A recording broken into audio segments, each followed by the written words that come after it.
ഒരു ഐഡിയോളജിക്കൽ ബേസിൽ നമ്മൾ എഴുതി തുടങ്ങിയാൽ ഐ ഡോണ്ട് നോ എത്രത്തോളം ക്രിയേറ്റിവിറ്റിക്ക് അവിടെ സ്ഥാനമുണ്ടെന്ന്. ഈ എന്ത് കാര്യത്തെയും നമുക്ക് ക്രിട്ടിസൈസ് ചെയ്യാം, പക്ഷേ ഒരു വ്യക്തിഹത്യ നടത്താൻ ഇപ്പോൾ ഈ സോഷ്യൽ മീഡിയ നമുക്ക് അധികാരം തരുന്നുണ്ടോ എന്നുള്ളതാണ്. കാരണം ഇതൊരു കൈൻഡ് ഓഫ് ഇൻവിസിബിലിറ്റി തരുന്നുണ്ട്. നിങ്ങൾ പേര് തരേണ്ടി വരും, ആധാർ കാർഡ് തരേണ്ടി വരും. അവർക്ക് ബേജാറാണ്. അവർ ഉടനെ തീരുമാനിച്ചു കഴിഞ്ഞു എൻ്റെ ഫ്രണ്ട് പുരുഷനാണെന്നുള്ളതും. അവർ മറ്റൊരു തരത്തിലുള്ള ഡിസയർ അവർക്ക് ചിന്തിക്കാൻ പോലും പറ്റുന്നില്ല. ഏതെങ്കിലും ആരുടെയെങ്കിലും വികാരം വ്രണപ്പെടുവോ എന്നുള്ള പേടിയിലാണ് എനിക്ക് തോന്നുന്നു മൊത്തത്തിൽ എല്ലാവരും തന്നെ ഇപ്പോൾ ജീവിക്കുന്നത്.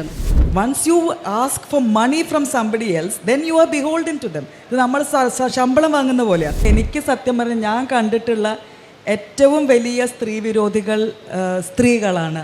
വെറുതെ ഇൻഫർമേഷൻ കൊടുക്കുന്ന ഒരു ടീച്ചറിനെ പണ്ടേ ഗൂഗിൾ റീപ്ലേസ് ചെയ്തു. എന്നെക്കാൾ 10 ഇരട്ടി ഇൻഫർമേഷൻ ഗൂഗിളിന് കൊടുക്കാനുണ്ടാവും.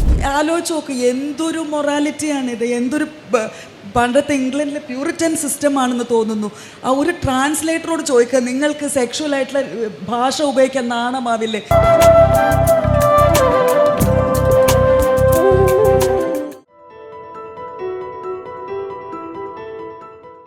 നമസ്കാരം. ഞാൻ ആദ്യമായിട്ട് പ്രിയയെ എങ്ങനെ പരിചയപ്പെട്ടു എന്നുള്ളതിൽ നിന്ന് തുടങ്ങാമെന്ന് വിചാരിക്കുന്നു. എൻ്റെ ഒരു സുഹൃത്ത് വഴിയാണ് ശരിക്കും പ്രിയയിലേക്ക് എത്തുന്നത്. പ്രിയയെ ഞാൻ അതുവരെ ട്രാൻസ്ലേറ്റർ എന്നുള്ള നിലയിൽ കേട്ടിട്ടുണ്ടെങ്കിലും കാണുകയോ നേരിട്ട് പരിചയപ്പെടുകയോ ചെയ്തിട്ടില്ല. അപ്പോൾ ഇങ്ങനെ ട്രാൻസ്ലേഷൻ, എൻ്റെ കഥകളുടെ ട്രാൻസ്ലേഷന് വേണ്ടിയിട്ടാണ് ഞാൻ ഫോണിലാണ് സംസാരിക്കുന്നത്. ഈ ത്രൂ ഔട്ട് ആ ട്രാൻസ്ലേഷൻ പ്രോസസ്സിൽ ഞങ്ങൾ ഒരിക്കൽ പോലും കണ്ടിട്ടില്ല, ഫോണിൽ മാത്രം സംസാരിച്ചില്ല. അപ്പോൾ ചില ഭാഗങ്ങളൊക്കെ വായിക്കുമ്പോൾ പ്രിയ വിളിച്ചിട്ട് ചോദിക്കും, ഇത് നമ്മളിതിൽ എന്ത് വാക്കാണ് ഇംഗ്ലീഷിൽ ഉപയോഗിക്കുക എന്നൊക്കെ പറഞ്ഞൊരു ഓർമ്മയുണ്ട്. പിന്നെ പ്രിയ ആദ്യമായിട്ട് ട്രാൻസ്ലേറ്റ് ചെയ്ത ഒരു ഫീമെയിൽ ടെക്സ്റ്റുമാണ്. അതായത് ടി ഡി രാമകൃഷ്ണനും മറ്റു റൈറ്റേഴ്സും ഒക്കെ ചെയ്തിട്ടുണ്ട്. അപ്പോൾ എനിക്ക് ആ പറഞ്ഞത് ഓർമ്മയുണ്ട്. അതായത് പ്രത്യേകിച്ചും ഒരു വിവർത്തനം ചെയ്യുമ്പം അതിൻ്റെ എല്ലാ അടരുകളിലൂടെയും പോകുന്ന ഒരു ആളുകൂടെയാണ്, ഓരോ വാക്കും വരിയും പെറുക്കിയെടുത്ത്.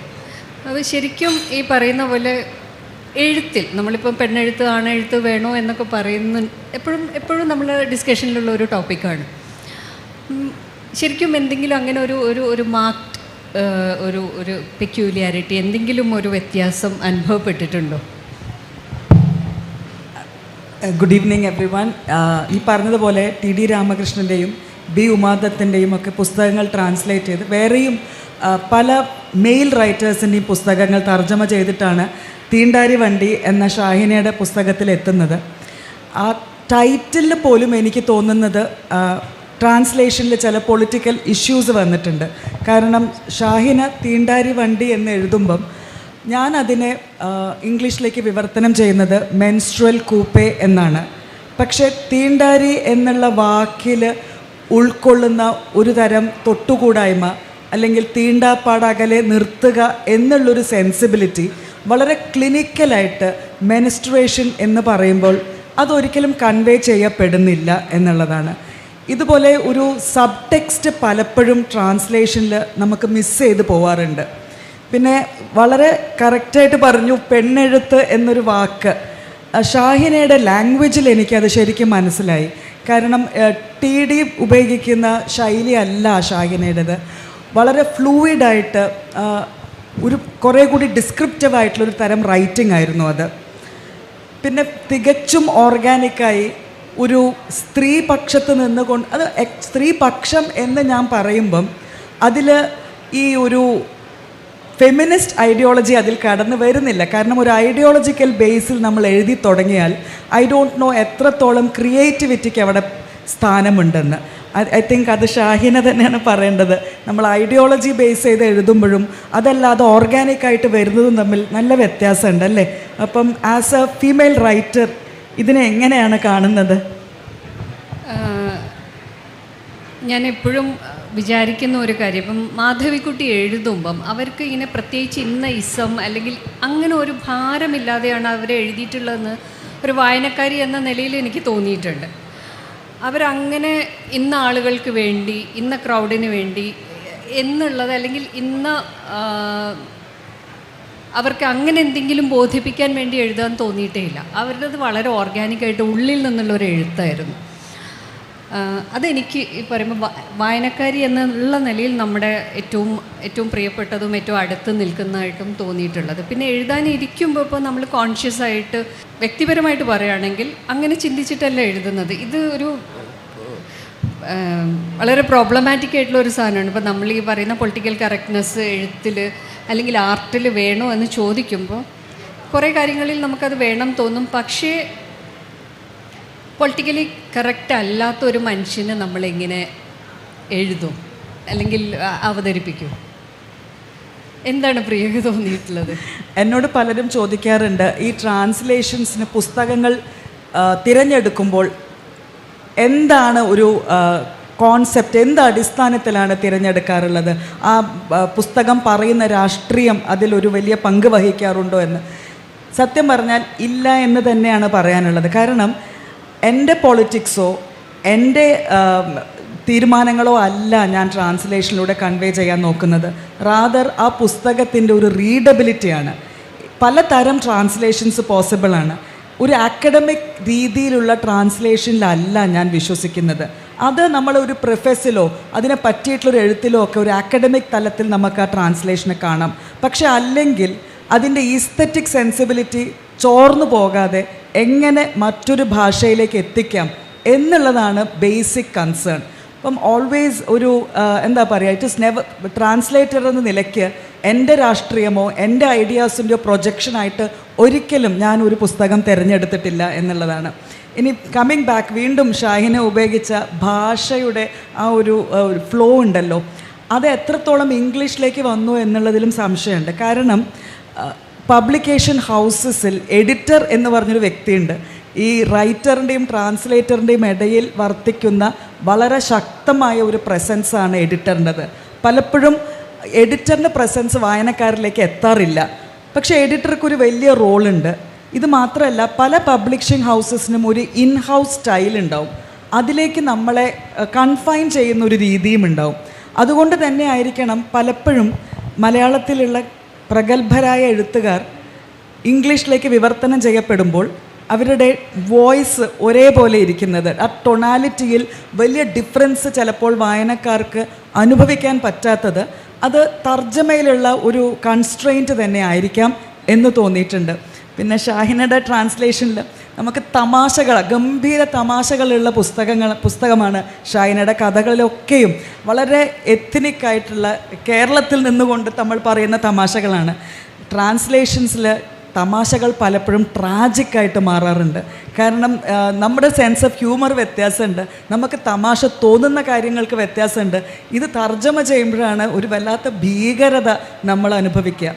രണ്ടാമത്തത് ഡയലക്റ്റാണ്. ഡയലക്റ്റൊക്കെ എനിക്ക് പേഴ്സണലി ഡയലക്റ്റിക്കൽ ട്രാൻസ്ലേഷൻസ് വലിയ ബുദ്ധിമുട്ടാണ്. അതിൻ്റെ പൊളിറ്റിക്സ് തന്നെ I M anxious about the politics. കാരണം പലപ്പോഴും മെയിൻ സ്ട്രീം അല്ലാതെ പാർശ്വവൽക്കരിക്കപ്പെടുന്ന പല ജനവിഭാഗങ്ങളുടെയും സംഭാഷണ രീതിയാണ് ഡയലക്റ്റ് ഫോർമേഷനിൽ വരുന്നതും അതുപയോഗിച്ചുകൊണ്ട് കഥ എഴുതുന്നത് ഒരു റെസിസ്റ്റൻസ് തന്നെയാണ്. പക്ഷെ ട്രാൻസ്ലേഷനിൽ നമുക്ക് ഈ റെസിസ്റ്റൻസ് കൺവേ ചെയ്യാൻ വലിയ ബുദ്ധിമുട്ടാണ്. വളരെ സൂക്ഷ്മമായിട്ട് നമ്മൾ ആ ഡയലക്റ്റ് അതിൻ്റെ ടോണൊക്കെ കൺവേ ചെയ്യാൻ ശ്രമിച്ച ആൾക്കാരുണ്ട്. പക്ഷെ അത് റീഡബിലിറ്റിയെ വളരെ കൂടുതലായിട്ട് ബാധിക്കും എന്നുള്ളതാണ്. ബുദ്ധിമുട്ടായിരിക്കും വായിക്കാൻ. ഇപ്പോൾ പ്രിയ ഈ വിവർത്തനം ചെയ്യുന്നതിൻ്റെ കൂടെ തന്നെ ഒരു അധ്യാപികയാണ്. അപ്പം ഞാൻ അതായത് നമ്മുടെ ഇപ്പോഴത്തെ ഒരു കറണ്ട് പൊളിറ്റിക്കൽ അല്ലെങ്കിൽ നമ്മുടെ ഒരു സോഷ്യൽ സ്ട്രക്ചറിലുള്ള എഴുത്ത് എന്നുള്ളതല്ല ഞാൻ പറയുന്നത്, പൊതുവെ ഒരു വ്യക്തി എന്നുള്ള നിലയിൽ എൻ്റെ ഒരു ജെന്യുവൻ ആയിട്ടുള്ള ക്വസ്റ്റ്യനാണ് അല്ലെങ്കിൽ ഒരു ഡൗട്ടാണ്. ഇപ്പോൾ നടന്നുകൊണ്ടിരിക്കുന്ന ചില ഇഷ്യൂവിനെ ബേസ് ചെയ്തിട്ട് ഞാനത് ചോദിക്കാമെന്ന് വിചാരിക്കുന്നു. കഴിഞ്ഞ ഒരു ലിറ്ററേച്ചർ ഫെസ്റ്റിവലിൻ്റെ സമയത്ത് അവർ ചെയ്ത ഒരു വീഡിയോ, കാൻഡിഡായിട്ട് ചെയ്ത വീഡിയോ, പ്രോഗ്രാം റിലേറ്റഡ് അല്ലാതെ ഒരു ഇൻ്റർവ്യൂ പോലെ KLFൻ്റെ സമയത്ത് വന്ന് അത് അവരിപ്പോൾ അടുത്ത് റിലീസ് ചെയ്തിട്ടുണ്ടായിരുന്നു. അപ്പോൾ അതിൽ നിന്ന് ഇപ്പം ഞാൻ പറഞ്ഞ ഒരു സാധനത്തിൽ ഒരു മിനിറ്റ് ഒരു 1.5 മിനിറ്റിൻ്റെ സാധനം അവർ റീല് പോലെ ഇൻസ്റ്റാഗ്രാമിൽ റിലീസ് ചെയ്തു. അപ്പോൾ അതിൽ ഞാൻ പറയുന്നത് കുറേ കാര്യങ്ങൾ പറയുന്നുണ്ട്. പക്ഷേ ഈ കട്ട് ചെയ്ത് ഇട്ട ഒരു ഭാഗം എന്ന് പറയുന്നത് വസ്ത്രത്തെക്കുറിച്ചുള്ളതാണ്. വസ്ത്രം, മുടി, എന്നുള്ള സാധനത്തിനെക്കുറിച്ച് ഞാൻ എൻ്റെ ഒരു അഭിപ്രായം അതിൽ പറയുന്നുണ്ട്. പക്ഷെ ഈ ഒരു റീല് വന്നതിന് ശേഷം അതിന് വരുന്ന കമൻസ് നോക്കിക്കഴിഞ്ഞിട്ടുണ്ടെങ്കിൽ നമുക്ക് എന്താ പറയുക, അത്ര അട്രോഷ്യസ് ആണെന്ന് പറയാവുന്ന ഒരു ഭീകരമായിട്ടുള്ള തെറിവിളികൾ. അതായത് ഇപ്പം ഞാൻ എന്നല്ല, ഏതൊരു വ്യക്തി പറയുന്ന ഏതൊരു അഭിപ്രായത്തെയും നമുക്ക് വിമർശിക്കാം, അതിനുള്ള സ്വാതന്ത്ര്യം നമുക്കുണ്ട്. ഈ പറഞ്ഞ ഫ്രീഡം ഓഫ് എക്സ്പ്രഷൻ ഉണ്ട്, അതിൽ വിശ്വസിക്കുന്ന ആളുകളാണ് നമ്മളും. ഈ എന്ത് കാര്യത്തെയും നമുക്ക് ക്രിട്ടിസൈസ് ചെയ്യാം. പക്ഷേ ഒരു വ്യക്തിഹത്യ നടത്താൻ ഇപ്പോൾ ഈ സോഷ്യൽ മീഡിയ നമുക്ക് അധികാരം തരുന്നുണ്ടോ എന്നുള്ളതാണ്. കാരണം ഇതൊരു കൈൻഡ് ഓഫ് ഇൻവിസിബിലിറ്റി തരുന്നുണ്ട്. പണ്ട് തിയേറ്ററിൽ ഇരുന്ന് കൂവിയ പോലെ ആളാരാണെന്ന് അറിയില്ല, ഫേക്ക് IDs ആവാം, ഇനി ശരിക്കുള്ളതാണെങ്കിലും നമ്മളിത് തപ്പിപ്പോവില്ല എന്നുള്ള. അപ്പോൾ ഇതിനകത്ത് വരുന്ന കുറേ കമൻറ്റ് വായിച്ച് കുറച്ച് ദിവസങ്ങൾ അത് വന്നു കഴിഞ്ഞപ്പോൾ എനിക്ക് വലിയ ബുദ്ധിമുട്ടായിരുന്നു മാനസികമായിട്ട്. അപ്പോൾ സുഹൃത്തുക്കൾ പറയുന്നത് അതുകൊണ്ട് എന്താ വൈറലായില്ലേ, അല്ലെങ്കിൽ അതായത് നമുക്ക് റീച്ച് കിട്ടുന്നില്ലേ. പക്ഷെ എനിക്കതിനോട് അത്ര അഭിപ്രായമില്ല. അത് എൻജോയ് ചെയ്യുന്ന ആളുകളുണ്ടാവാം. ഇത് വരുമ്പോൾ നമ്മളെ വ്യക്തിപരമായിട്ട് അത്രയും മോശമായിട്ടുള്ള ഭാഷയിൽ പറയുന്നു, ഇങ്ങനെ കമൻ്റ് ഇടുന്നു, ഈ ഞാൻ പറഞ്ഞ വിഷയം എന്താണെന്ന് പോലും കൃത്യമായിട്ട് ചിന്തിക്കാത്ത രീതിയിലുള്ള കമൻസ് വരും. അപ്പോൾ അന്ന് ഞാൻ വിചാരിച്ചു എന്തുകൊണ്ട് ഇതിനെതിരെ ഒരു പരാതി കൊടുത്തുകൂടാ. പിന്നെ നമ്മൾ ഉടനെ ആലോചിക്കല്ലേ, നമ്മുടെ സുഹൃത്തുക്കളും പറയും വേണ്ട, ഇതിൻ്റെ പുറകെ നടക്കണ്ട, ഒന്നും സംഭവിക്കാൻ പോകുന്നില്ല എന്നുള്ളൊരു ആറ്റിറ്റ്യൂഡിൽ നമ്മൾ മിണ്ടാണ്ടിരിക്കും. ഇപ്പം ഇന്നലെയും മിഞ്ഞാന്നൊക്കെ ആയിട്ട് നടന്നൊരു ഇൻസിഡൻറ്റ്, ഇപ്പോൾ ഹണി റോസ് അവരെക്കുറിച്ച് ഈ പറഞ്ഞ സാധനത്തിൽ അവർ കേസ് കൊടുക്കുന്നു. വളരെ പെട്ടെന്ന് തന്നെ അത്രയും ഇമ്മീഡിയറ്റായിട്ട് ഇതിനെതിരെ ആക്ഷൻ വരുന്നു, ആ വ്യക്തി അറസ്റ്റ് ചെയ്യപ്പെടുന്നു. കമൻ്റ് ഇട്ട ആളുകൾക്ക് ഈ പറയുന്ന പോലീസ് സ്റ്റേഷനിൽ കയറി ഇറങ്ങേണ്ടത് വരുന്നു. ഇത് കാണുമ്പോൾ എനിക്കത് വളരെ പോസിറ്റീവായിട്ടാണ് തോന്നിയത്. കാരണം അത് തരുന്ന ഒരു സന്ദേശമുണ്ട്. ഇപ്പം നമ്മളെപ്പോലെ ഈ ഒരു സോഷ്യൽ മീഡിയ തരുന്ന ഈ ഒരു ഇൻവിസിബിലിറ്റിയിൽ ഇരുന്നിട്ട്, പ്രത്യേകിച്ച് അപ്പുറത്തെ ഒരു സ്ത്രീ ആകുമ്പോൾ അത് കുറച്ച് കൂടുതലാണ്. ഈ പറയുന്ന കാര്യങ്ങൾ ഇങ്ങനെ ഒന്ന് രണ്ട് നടപടികൾ വന്നാൽ ആളുകൾക്ക് ഒരു ധാരണ, ഒരു ബോധം വരും, എന്തും വിളിച്ചു പറയാനുള്ള ഇടമല്ല ഇത് എന്നുള്ളത്. ഇപ്പം ഒരു സാധാരണ വ്യക്തിയായ എനിക്ക് ഇത്രയും കമൻസും ഇത്രയും തെറിയും കേൾക്കുമ്പോൾ ഞാൻ മുമ്പ് ഇപ്പോൾ റിമയോ അല്ലെങ്കിൽ പാർവതിയൊക്കെ പറഞ്ഞ കാര്യങ്ങൾ ഓർത്തു, അവർക്ക് എത്രത്തോളം ഈ ഒരു സോഷ്യൽ ബുള്ളിയിങ് ഉണ്ടായിട്ടുണ്ടാവുമെന്ന്. അപ്പം എനിക്ക് ചോദിക്കാനുള്ളത്, ഇപ്പം നമ്മളിതിനെ ഹാൻഡിൽ ചെയ്യുന്ന, അല്ലെങ്കിൽ നമ്മൾ ഈ പറയുന്ന ഇത്രയും മെച്യൂരിറ്റി എത്തിയെന്നൊക്കെ വേണമെങ്കിൽ വിശ്വസിക്കുന്ന നമ്മൾ പോലും മതി, ഇതിൻ്റെ പുറകെ പോകണ്ട, കേസ് കൊടുക്കണ്ട, എന്തിനാണ് ഈ ബുദ്ധിമുട്ടുകൾ എന്ന് വിചാരിക്കുമ്പം ഇപ്പോൾ പ്രിയ ഏറ്റവും നമ്മളുടെ ഈ പറയുന്ന ഒരു യങ് ക്രൗഡുമായിട്ട്, അതുപോലെ അതും എറണാകുളം പോലത്തെ ഒരു മെട്രോപൊളിറ്റൻ സിറ്റിയിൽ സെൻറ്റ് തെരേസാസ് പോലത്തെ ഒരു കോളേജിൽ വർക്ക് ചെയ്യുന്നു. ഇപ്പോഴത്തെ കുട്ടികൾ എങ്ങനെയാണ് ഈ പറയുന്ന ഒരു സോഷ്യൽ ബുള്ളിയിങ് ഇതിനെ ഹാൻഡിൽ ചെയ്യുന്നതെന്ന് തോന്നിയിട്ടുള്ളത്? അതിനു മുന്നേ എനിക്ക് പറയാനുള്ളത്, ആദ്യ ഭാഗത്തോടാണ് എനിക്ക് റെസ്പോണ്ട് ചെയ്യാനുള്ളത്. നമ്മുടെ ഒരു മൈൻഡ് സെറ്റ് ഉണ്ട് കേരളത്തിൽ, പൊതുവേ ഉള്ളൊരു മൈൻഡ് സെറ്റ്. അത് ഇന്ന് പോലും ഞാൻ അനുഭവിച്ചു എന്നുള്ളതാണ്. എനിക്ക് തമാശയായിട്ട് തോന്നി. ഞാൻ ഷാഹിനെ കാണാൻ, ഷാഹിന താമസിക്കുന്ന ഹോട്ടലിലേക്ക് പോവാണ്. ഞാൻ താഴേന്ന് ചോദിക്കുന്നു, എൻ്റെ ഒരു ഫ്രണ്ട് ഇവിടെ താമസിക്കുന്നുണ്ട്, എനിക്കൊന്ന് കണ്ടാൽ കൊള്ളുന്നുണ്ട്. ഉടനെ പറഞ്ഞു, നിങ്ങൾ പേര് തരേണ്ടി വരും, ആധാർ കാർഡ് തരേണ്ടി വരും. അവർക്ക് ബേജാറാണ്. അവർ ഉടനെ തീരുമാനിച്ചു കഴിഞ്ഞു എൻ്റെ ഫ്രണ്ട് പുരുഷനാണെന്നുള്ളതും. അവർ മറ്റൊരു തരത്തിലുള്ള ഡിസയർ അവർക്ക് ചിന്തിക്കാൻ പോലും പറ്റുന്നില്ല. ഫ്രണ്ട് എന്ന് പറഞ്ഞ ഉടനെ അവർ ജെൻഡർ തീരുമാനിച്ചു, ഇതിലെന്തോ കള്ളക്കളിയുടെ തീരുമാനിച്ചു. അവിടെ ഇരിക്കുന്ന എല്ലാവർക്കും വെപ്രാളമാണ്. ഞാൻ ആലോചിച്ചു, ഞാൻ മുടി ഡൈ ചെയ്യാറ് പോലുമില്ല. I felt it was A compliment. ഇപ്പോഴും ഞാൻ ഇങ്ങനെയൊക്കെയാണോ നിങ്ങൾ എന്നെ കാണുന്നതെന്ന് എനിക്ക് തോന്നിപ്പോയി. അത്രയും ടെൻഷനാണ്. അയ്യോ, നിങ്ങൾ പണ്ടൊരു കേസ് ഉണ്ടായി ഇവിടെ, അതുകൊണ്ട് നിങ്ങൾ എന്തായാലും നിങ്ങളുടെ ആധാർ കാർഡ് തരണം. ഞാൻ പറഞ്ഞത് തരാലോ, ഇത്ര ധൈര്യമോ ഈ സ്ത്രീക്ക് എന്നുള്ള മട്ടിലാണ്. സോ ആ ഒരു തരത്തിലുള്ള ഒരു മൈൻഡ് സെറ്റ് നമുക്ക് എപ്പം പോകും എന്നെനിക്കറിയില്ല. അൺഫോർച്ചുനേറ്റ്ലി ഞാൻ ഒരുപാട് കുട്ടികളെ പഠിപ്പിക്കാറുണ്ട്, മിക്കവാറും പെൺകുട്ടികളെയാണ് പഠിപ്പിക്കുന്നത്. ഫെമിനിസത്തിനോട് ഒരു തരം വിരക്തിയാണ് ഞാനിപ്പോൾ കാണുന്നത്. നിങ്ങൾ ഫെമിനിസ്റ്റ് ആണോ എന്ന് ചോദിക്കുമ്പോൾ എന്തോ ഒരു വൃത്തികെട്ട പദം കേട്ട രീതിയിലാണ് ഫെമിനിസ്റ്റ് എന്ന് പറഞ്ഞാൽ അവർക്ക് ഏതാണ്ട് they are frustrated ugly women, I am not like that എന്ന് പറയുന്ന ഒരു രീതി. വാക്കുകളുണ്ട് ഇപ്പം ഈ പുതിയ ജെൻ ആൽഫ, ജെൻ സി എന്നീ വിഭാഗങ്ങളിൽപ്പെട്ട വ്യക്തികൾക്ക് ചില വാക്കുകളുണ്ട്. എനിക്കും ഷാഹിനയ്ക്കും ചിലപ്പം അറിയാത്ത വാക്കുകൾ. Sigma means a man who doesn't like women. ആ സിഗ്മ മെയിൽ ഒരു ഹീറോ ആണ് എന്നുള്ളതാണ് സത്യം. ഇത് എന്നെ വല്ലാതെ ഷോക്ക് ചെയ്യുന്നൊരു കാര്യമാണ്. ഇപ്പം നമ്മൾ വെസ്റ്റേൺ ഫെമിനിസമൊക്കെ നമ്മൾ പറയും ഫസ്റ്റ് വേവ് കഴിഞ്ഞു, സെക്കൻഡ് വേവ് കഴിഞ്ഞു എന്നൊക്കെ പറയുമ്പം ഇതൊക്കെ ക്ലാസ്സിൽ പഠിപ്പിക്കുമ്പം വളരെ കൃത്യമായിട്ട് ഇതിനോട് പുറംതിരിഞ്ഞ് നിൽക്കുന്ന ഒരു വിഭാഗത്തിന് നമുക്ക് കാണാം. ഇനി സോഷ്യൽ മീഡിയയെ പറ്റി പറയുമ്പം ഐ തിങ്ക് ഈ നിയോ ലിബറലിസം അങ്ങനത്തെ ചില കോൺസെപ്റ്റ്സ് ഫെമിനിസത്തിനെ അപ്പാടെ അങ്ങ് വിഴുങ്ങാനുള്ളൊരു ശ്രമം നടത്തിയിട്ടുണ്ട്. നിങ്ങൾ ശ്രദ്ധിച്ചാൽ മതി. ഇപ്പം ഇത് എത്രത്തോളം ശരിയാവുന്നതാണ്. ഇപ്പോൾ സുധാമൂർത്തിയെ പോലെയുള്ള ആൾക്കാർ വളരെ കാര്യമായിട്ട് കൊട്ടിഘോഷിക്കാറുണ്ട്. കൃത്യമായി ട്രഡീഷണൽ റോൾസ് അവതരിപ്പിക്കുന്ന ഒരു വ്യക്തിയാണ്. ഇതാണ് നിയോ ലിബറൽ ഫെമിനിസം വളരെ ഭംഗിയായിട്ട് ചെയ്യുന്നൊരു സംഭവം. ഒരു വ്യക്തിയിൽ ഫോക്കസ് ചെയ്യുക, ആ വ്യക്തിയുടെ ഫിനാൻഷ്യൽ സക്സസ് സെലിബ്രേറ്റ് ചെയ്യുക. ഇത്തരത്തിൽ ഫെമിനിസം എന്നുള്ള ഒരു പദ്ധതിയെ തന്നെ അവർ ഹൈജാക്ക് ചെയ്യുകയാണ്. ഫെമിനിസം വളരെ ഇഗാലിറ്റേറിയനാണ്. ഫെമിനിസം എലീറ്റിസ്റ്റ് ആയിട്ടൊരു ഫിലോസഫിയേ അല്ല. പക്ഷേ ഇത് വളരെ ഭംഗിയായിട്ട് സോഷ്യൽ മീഡിയയിലൂടെ ഇന്ന വ്യക്തി യങ് ഓൺട്രപ്രോണർ, ഇവർ ഫിനാൻഷ്യൽ സക്സസ് ആണ് എന്ന് പറഞ്ഞ് അവതരിപ്പിക്കുമ്പോൾ അവർ പറയുന്ന പല കാര്യങ്ങളും നമ്മളെ പഴയ ട്രാഡ് വൈബ്സ് അല്ലെങ്കിൽ ട്രഡീഷണൽ വൈബ്സിൻ്റെ ഒരു കൃത്യതയിൽ നിന്നുകൊണ്ടാണ് അവർ സംസാരിക്കുക. ഒരു സംശയമൊന്നുമില്ല, ഒരു കൃത്യമായിട്ട് ഈ കാര്യങ്ങൾ വീണ്ടും വീണ്ടും പറയാണ്. ഇത്തരം വ്യക്തികൾ സെലിബ്രേറ്റ് ചെയ്യപ്പെടുമ്പോൾ ഈ ജനറേഷന് കിട്ടുന്നൊരു മെസ്സേജ് ഉണ്ട്, അത് വളരെ ഡേഞ്ചറസ് ആണ്. എനിക്ക് തോന്നുന്നു ഷാഹിൻ ആസ് എ റൈറ്റർ, ഇപ്പം മാധവിക്കുട്ടിയൊക്കെ പലതവണ പറഞ്ഞിട്ടുണ്ട്, ഡിസയറിനെ പറ്റി എഴുതുമ്പം ഉടനെ അതൊരു ചീത്ത സ്ത്രീയാണ് എന്നൊരു ലേബിളിലേക്ക് പോവുകയാണ്. കാരണം ഡിസയർ ഒരിക്കലും ഒരു സ്ത്രീക്ക് പാടുള്ളതല്ല എന്ന് കേരളത്തിലെ പൊതുസമൂഹം തീരുമാനിച്ചു കഴിഞ്ഞു. കേരളത്തിലെ ഭൂരിപക്ഷവും അത് തീരുമാനിച്ചു കഴിഞ്ഞു. ഇപ്പം തന്നെ ഹണി റോസിൻ്റെ കാര്യം നമ്മൾ എടുക്കുകയാണെങ്കിൽ എനിക്ക് തോന്നുന്നത് അത് വലിയൊരു പ്രോജക്റ്റാണ് അവിടെ നടന്നിരിക്കുന്നത്. സാധാരണ നമ്മൾ പറയും, ഇത് വളരെ കൃത്യമായിട്ട് മനസ്സിലാക്കേണ്ട ഒരു കാര്യമാണ്. ഒരു വിക്ടിമിൻ്റെ പ്രശ്നമല്ല, വിക്ടിം അതിനെ പ്രൊവക്കേറ്റ് ചെയ്യുന്നില്ല എന്നൊക്കെ. പക്ഷെ I think in this case there is a deliberate invitation of the male gaze. അതിൽ കോൺസ്റ്റിറ്റ്യൂഷൻ്റെ എതിരേ അല്ല. യു ലുക്ക് അറ്റ് മീ എന്നവർ വളരെ ധൈര്യത്തോടെ പറയുന്നുണ്ട്, ഇല്ലേ? ഇപ്പം കാത്രിൻ ഹക്കീം 2010 പറഞ്ഞൊരു ഐഡിയ ഉണ്ട്, ഇറോട്ടിക് ക്യാപിറ്റൽ എന്ന്. ചില സ്ത്രീകൾക്കുണ്ടാവും, ചില സ്ത്രീകൾ അത് ലേറ്റൻ്റായി വെച്ച് ഉപയോഗിക്കും. ഇറോട്ടിക് ക്യാപിറ്റൽ ഉപയോഗിക്കുന്നതുകൊണ്ട് യാതൊരു തെറ്റുമില്ല. തെറ്റ് സംഭവിക്കുന്നത് അതിനെപ്പറ്റി അശ്ലീലം പറയുമ്പോഴാണ്. അശ്ലീലം പറയുന്നതാണ് തെറ്റ്. അല്ലാതെ ഞാൻ എൻ്റെ ശരീരം എങ്ങനെ കൊണ്ടു നടക്കണം എന്നുള്ള തീരുമാനം അത് എൻ്റെ മാത്രമാണ്. ഇത്തരത്തിലുള്ള ഒരു ഇൻ്റർസെക്ഷനാലിറ്റി ഉപയോഗിച്ച് കൊണ്ട് വേണം ആ പ്രശ്നം മനസ്സിലാക്കാൻ. അല്ലാതെ എല്ലാവരെയും ഡീസെക്ഷുവലൈസ് ചെയ്തുകൊണ്ട് അങ്ങനെ പറഞ്ഞുകൊണ്ട് കാര്യമില്ല. ഒരു യൂണിഫോം പാറ്റേണേ അല്ല അവിടെ നമുക്ക് കാണാൻ സാധിക്കുന്നത്. ഇങ്ങനൊരു ഘട്ടത്തിൽ നമ്മൾ സെൽഫ് സെൻസർഷിപ്പ് എത്രത്തോളം വേണ്ടി വരുന്നു ഷാഹിന എഴുത്തിൽ?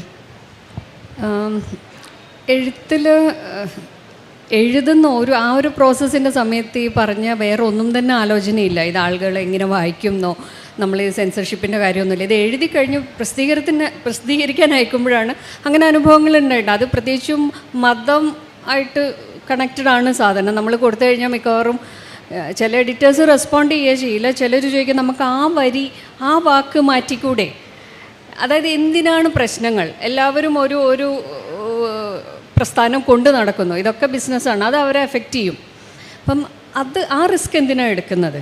അത് വേണ്ട എന്നുള്ള പോലെ അങ്ങനത്തെ അനുഭവങ്ങളുണ്ട്. പ്രസിദ്ധീകരിക്കാതെ ഇരിക്കുക, അല്ലെങ്കിൽ ഇന്നത് മാറ്റിയാൽ എന്നുള്ളത് വന്നിട്ടുണ്ട്. അതെനിക്ക് കൂടുതൽ ഈ പറയുന്ന മതം റിലേറ്റഡ് സാധനങ്ങളാണ് വന്നിട്ടുള്ളത്. ഏതെങ്കിലും ആരുടെയെങ്കിലും വികാരം വ്രണപ്പെടുമോ എന്നുള്ള പേടിയിലാണ് എനിക്ക് തോന്നുന്നു മൊത്തത്തിൽ എല്ലാവരും തന്നെ ഇപ്പോൾ ജീവിക്കുന്നതെന്ന്. സെക്ഷുവാലിറ്റി പിന്നെ എനിക്ക് തോന്നുന്നു പണ്ട് തൊട്ട്, അത് മാധവിക്കുട്ടിയല്ല, അതിൻ്റെ പുറകിലേക്ക് പോയാലും ഇപ്പോഴേക്ക് വന്നു കഴിഞ്ഞാലും സ്ത്രീകൾ എഴുതുമ്പോൾ ഇപ്പോഴും ചില കാര്യങ്ങൾ എഴുതുമ്പോൾ എസ്പെഷ്യലി ഈ പറയുന്ന ഒരു ഫീമെയിൽ ബോഡി, അല്ലെങ്കിൽ നമ്മൾ ഈ ഡിസയർ ബോഡിയേക്കാളും നമ്മൾ ഈ ഡിസയർ എന്നുള്ള സാധനം എഴുതുമ്പോൾ ഇതെപ്പോഴും അവരുടെ അനുഭവമാണ് എന്നുള്ള രീതിയിൽ. അത് പ്രശസ്തനായ ഒരു എഴുത്തുകാരൻ തന്നെ മുൻപ് ഒരു സൗഹൃദ സംഭാഷണത്തിൽ പറഞ്ഞിട്ടുണ്ട്. ഞാനിത് ഏതൊക്കെയോ വേദികളിൽ പറഞ്ഞിട്ടുണ്ട്. കഥകൾ ജഡ്ജ് ചെയ്യാൻ പോയപ്പം സ്കൂൾ കുട്ടികളുടെ ആണെന്ന് തോന്നുന്നു, +2 വരെയല്ല. അപ്പം ജഡ്ജ് ചെയ്യാൻ പോയിട്ട് വന്നിട്ട് എന്നോട് പറഞ്ഞു, ഇപ്പോഴത്തെ കുട്ടികൾക്കൊക്കെ ശരിക്കും അനുഭവം ഉണ്ട് കേട്ടോ, അല്ലെങ്കിൽ അവരെങ്ങനെയാണ് ഇങ്ങനത്തെ കഥകൾ എഴുതുന്നത്. ഒരു എഴുത്തുകാരനാണ് പറയുന്നത്. അപ്പോൾ ആ വ്യക്തി എഴുതുന്ന മുഴുവൻ അയാളുടെ അനുഭവത്തിൽ നിന്നാണോ എന്ന് ചോദ്യമല്ല. പിന്നെ എനിക്ക് തോന്നുന്നു ആണുങ്ങൾക്ക് ഭാവനയാവാം, സ്ത്രീകൾക്ക് അത് പറ്റില്ല എന്നായിരിക്കും. നമുക്ക് ഈ കഴുത്തിൻ്റെ മുകളിൽ തലയില്ല എന്നുള്ള ചിന്ത കൊണ്ടായിരിക്കും. അപ്പോൾ ഒരു എഴുത്തുകാരൻ പോലും അങ്ങനെ വിചാരിക്കുക. ഒരു സ്കൂളിൽ പഠിക്കുന്ന കുട്ടി ഈ രീതിയിൽ ഒരു സാധനം എഴുതുകയാണെങ്കിൽ അവർക്ക് അനുഭവം ഉണ്ടാവും. അപ്പം നമ്മൾ അല്ലാത്തൊരു സമൂഹത്തെ, ഒരു സാധാരണ വായനക്കാരിയോ നമ്മളിത് എങ്ങനെയാണ് നമ്മൾ ജഡ്ജ് ചെയ്യുക എന്നുള്ളത്. പിന്നെ ഇപ്പം നേരത്തെ പ്രിയ പറഞ്ഞു തുടങ്ങിയ ഒരു സാധനത്തിൽ ബോഡി എന്ന് പറയുമ്പോൾ, അതായത് ഇപ്പോഴും എനിക്ക് തോന്നുന്നു ആണുങ്ങളുടെ ഒരു ധാരണ സ്ത്രീകൾ വസ്ത്രം ഇടുന്നത് അവർക്ക് വേണ്ടിയാണ് എന്നുള്ളൊരു സാധനം അതിനകത്തില്ലേ. നമ്മളെപ്പോഴാണ് അവർക്ക് വേണ്ടി വസ്ത്രം ഇടുന്നു എന്ന് പറഞ്ഞത്, നമ്മൾക്കോ ഒരുപക്ഷെ നമ്മുടെ സ്ത്രീ സുഹൃത്തുക്കൾക്കോ വേണ്ടിയായിരിക്കും എന്ന് ആരോ പോസ്റ്റ് ഇട്ട് കണ്ടു. നമ്മൾ അവരുടെ അഭിപ്രായമാണ് ചോദിക്കുന്നത്. പിന്നെ ഈ പറഞ്ഞ ഒരു മെയിൽ ബോഡി കാണിക്കുമ്പോൾ എന്തുകൊണ്ട് നമ്മളിത് പറയുന്നില്ല? ഇപ്പം all we imagine A light എന്ന സിനിമ വന്നപ്പോൾ അറിയാലോ, ആ ഒരു സീൻ എന്ന് പറഞ്ഞിട്ടാണ് ആ സിനിമ തിയേറ്ററിൽ എനിക്കൊന്ന് 2-3 ആഴ്ച ഓടിയത്. മലയാളികൾക്ക് ഇത്ര ദാരിദ്ര്യം ഉണ്ടോ എന്ന് തോന്നുന്ന രീതിയിൽ ആ സിനിമ അപ്രീഷിയേറ്റ് ചെയ്യാനല്ല, അതിൽ ചർച്ച ചെയ്തത് മുഴുവൻ ഈ ഒരു സീൻ എന്ന് പറയുന്ന പോലെ. അതിൽ ഇവർ തമ്മിലുള്ള ഒരു സെക്ഷുവൽ ആക്ട് കാണിക്കുമ്പം ആ സ്ത്രീ ശരീരത്തെക്കാൾ കൂടുതലായിട്ട് ആ പുരുഷൻ്റെ ശരീരം കാണിക്കുന്നുണ്ട്. അതെന്ത് നമ്മൾ ആരും അത് കണ്ടേയില്ല. പാവം പുരുഷന്മാർ ഇതൊക്കെ കാണിച്ചിട്ടും ആരും കാണുന്നില്ല എന്നുള്ള പോലെ നമ്മുടെ നോട്ടം എപ്പോഴും സ്ത്രീ ശരീരത്തിലേക്ക്, അവരുടെ വസ്ത്രത്തിലേക്ക് എന്തിനു ചുരുങ്ങുന്നു എന്നുള്ളൊരു കാര്യവുമുണ്ട്. അപ്പോൾ ഈ പറഞ്ഞ പോലെ മലയാളി ആണുങ്ങൾ എവിടെയോ സ്റ്റക്കായി നിന്ന് പോയിട്ട് അവരിങ്ങോട്ട് പുറപ്പെട്ടു പോകുന്നില്ലേ എന്നുള്ളൊരു സാധനമുണ്ട്. അതായത് എന്നോട് ചോദിക്കാറുണ്ട്, TDRൻ്റെ പുസ്തകങ്ങൾ വായിച്ച ആൾക്കാർക്കറിയാം, വളരെ എക്സ്പ്ലിസിറ്റ് ആയിട്ടുള്ള സെക്ഷുവൽ ഇൻ്റർകോഴ്സിനെയൊക്കെ ഡിസ്ക്രൈബ് ചെയ്യാറുണ്ട്. ടീച്ചർ ഇതൊക്കെ തർജ്ജമ ചെയ്യാൻ ടീച്ചർക്ക് നാണമാവില്ലേ? എന്തിന്? ടീച്ചറുടെ ഭർത്താവിന് ഇതിനെപ്പറ്റി എന്താ പറയാനുള്ളത്? എൻ്റെ ഭർത്താവ് പുസ്തകങ്ങൾ വായിക്കാറേ ഇല്ല, ഇതെങ്കിലും വായിക്കട്ടെ എന്നാണ് ഞാൻ വിചാരിക്കുന്നത്. ആലോചിച്ച് നോക്ക്, എന്തൊരു മൊറാലിറ്റിയാണിത്, എന്തൊരു പണ്ടത്തെ ഇംഗ്ലണ്ടിലെ പ്യൂരിറ്റൻ സിസ്റ്റമാണെന്ന് തോന്നുന്നു. ആ ഒരു ട്രാൻസ്ലേറ്ററോട് ചോദിക്കുക, നിങ്ങൾക്ക് സെക്ഷുവലായിട്ടുള്ള ഭാഷ ഉപയോഗിക്കാൻ നാണമാവില്ലേ, നിങ്ങളൊരു അധ്യാപികയല്ലേ എന്ന്. വളരെ പുറകോട്ട് പോയിരിക്കുന്ന ഒരു സമൂഹത്തിലാണോ ഞാൻ ജീവിക്കുന്നത് എന്ന് എനിക്ക് സംശയം തോന്നാറുണ്ട്. എഗെയിൻ ചില കുട്ടികൾ പറയും, കാലിൻ്റെ മുകളിൽ കാല് കയറ്റി വെച്ച ടീച്ചറുടെ കാല് കാണാമല്ലോ എന്ന്. കാല് കണ്ടാൽ എന്താ എന്ന് ചോദിക്കുമ്പം teacher is seen as a very aberrant deviant creature out of some feminist theory. Perhaps അതുകൊണ്ടായിരിക്കാം അവർക്ക് ഫെമിനിസത്തിനോട് ഇത്ര ദേഷ്യം എന്ന് എനിക്ക് തോന്നാറുണ്ട്. പക്ഷേ ഇപ്പം ആൺകുട്ടികൾക്കും ആ ബുദ്ധി വന്നിട്ടുണ്ട്. പല ആൺകുട്ടികളും പറയാറുണ്ട്, കല്യാണം കഴിക്കണം, എന്നെ പൊന്നു പോലെ നോക്കുന്ന ഒരു പെൺകുട്ടീനെ കല്യാണം കഴിക്കണം.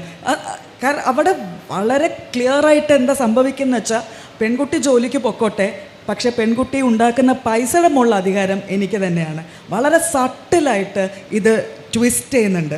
ഈ വരുന്ന ജനറേഷന് നമുക്ക് മനസ്സിലായിട്ടുണ്ടോ എന്ന് എനിക്ക് നല്ല സംശയമുണ്ട്. അത് as a writer I don't no Shahina അത് എങ്ങനെ കാണുന്നു എന്ന്. ആസ് എ ടീച്ചർ എനിക്ക് നിരന്തരം എന്നെ തന്നെ നവീകരിക്കേണ്ടതായിട്ട് വന്നിട്ടുണ്ട്. വളരെ ഡിഫറെൻ്റായിട്ട് ചിന്തിക്കുന്ന, ഏറ്റവും നമുക്ക് മനസ്സിലാവുക, നമ്മൾ ക്ലാസ്സിൽ പഠിപ്പിക്കുമ്പം എക്സാമ്പിൾസ് പറയും. പണ്ടൊക്കെ പുസ്തകങ്ങളിൽ നിന്നുള്ള കഥാപാത്രങ്ങളെ എക്സാമ്പിളാക്കി കൊടുത്താൽ ഈ കുട്ടിക്ക് മനസ്സിലാവും. പിന്നീട് സിനിമകളായി. ഈ കഴിഞ്ഞ 5 കൊല്ലം, അത് കോവിഡ് കഴിഞ്ഞ ശേഷം എനിക്ക് മനസ്സിലായി, ഞാൻ കാണുന്ന സിനിമകളല്ല, ഞാൻ വായിക്കുന്ന പുസ്തകങ്ങളല്ല. പക്ഷെ എന്തുകൊണ്ടോ as a teacher I fail to watch K-pop. അവിടെ ഞാൻ തോറ്റു പോവാണ്. K-popആണ് അവർക്ക് മനസ്സിലാവുന്നത്, ഇൻസ്റ്റഗ്രാം റീൽസാണ് അവർക്ക് മനസ്സിലാവുന്നത്. വളരെ വിഷ്വലായിട്ടുള്ള, വളരെ ആക്സിലറേറ്റഡ് സ്പീഡുള്ള കുട്ടികളെയാണ് നമ്മൾ ഡീൽ ചെയ്യുന്നത്. എനിക്ക് വലിയ അറിവുകളാണ് എൻ്റെ വിദ്യാർത്ഥി സമൂഹം തരുന്നത്. അവർ പറഞ്ഞത്, ടീച്ചർ ഇപ്പം പഠിപ്പിക്കുന്നത് ജെൻ സീനെയാണ്, ജെൻ ആൽഫ, ഇനി വരാൻ പോകുന്ന കുട്ടികൾ ഇതിലും സ്പീഡിൽ ചിന്തിക്കുന്നവരാണ്. ചില വീഡിയോ ഗെയിംസിന് സ്പെഷ്യൽ ആപ്പ് ഉണ്ട് ഉള്ള ഗെയിംസിനെ ആക്സിലറേറ്റ് ചെയ്യാൻ വേണ്ടിയിട്ട്. അത്രയും സ്പീഡിൽ ചിന്തിക്കും. പക്ഷെ what happens is at the same time അവർക്കൊരു ഭയങ്കരമായിട്ടുള്ള മെൻ്റൽ ഫെറ്റീഗ് വരിക, അവർക്ക് ഫോക്കസ് ചെയ്യാൻ പറ്റുന്നില്ല. അതുകൊണ്ട് ഐ തിങ്ക് വളരെ ലീഡിങ് ആയിട്ടൊരു എഡ്യൂക്കേഷനിസ്റ്റ് അടുത്ത് പറയുണ്ടായി, reading a whole book very slowly is going to be part of a counter culture. ഒരു കൗണ്ടർ കൾച്ചർ മൂവ്മെൻറ്റ് വളരെ അത്യാവശ്യമായിട്ട് വരണം, അല്ലെങ്കിൽ കൊഗ്നിഷനെ വരെ ഇത് ബാധിച്ചു തുടങ്ങിയിട്ടുണ്ട്. വായനക്കാരെ പറ്റി റീഡേഴ്സ് ഉണ്ടാവുമോ? ഇപ്പം നമ്മൾ ഡെത്ത് ഓഫ് ദ ഓത്തർ എന്നൊക്കെ പറഞ്ഞിട്ടുണ്ട്. അപ്പം ഡെത്ത് ഓഫ് ദ റീഡർ ആണോ നമ്മൾ കാണുന്നത്? അതോ ഡു യു ഹോപ്പ് ദാറ്റ് ഒരു റിവൈവൽ വരുമോ എന്നുള്ളത് as a writer what do you think? വായനക്കാരുണ്ടാവണം എന്നാണ് പ്രതീക്ഷ, അല്ലെങ്കിൽ പിന്നെ നമ്മളൊക്കെ തെണ്ടിപ്പോവും എന്നുള്ളത് കൊണ്ട് ഞാൻ ഇപ്പോൾ പ്രിയ ഈ കാല് വെച്ചിരിക്കുന്ന ആ ഇൻസിഡൻറ്റ് മുൻപ് പറഞ്ഞപ്പോൾ എനിക്കത് ഭയങ്കര ഷോക്കിംഗ് ആയിരുന്നു.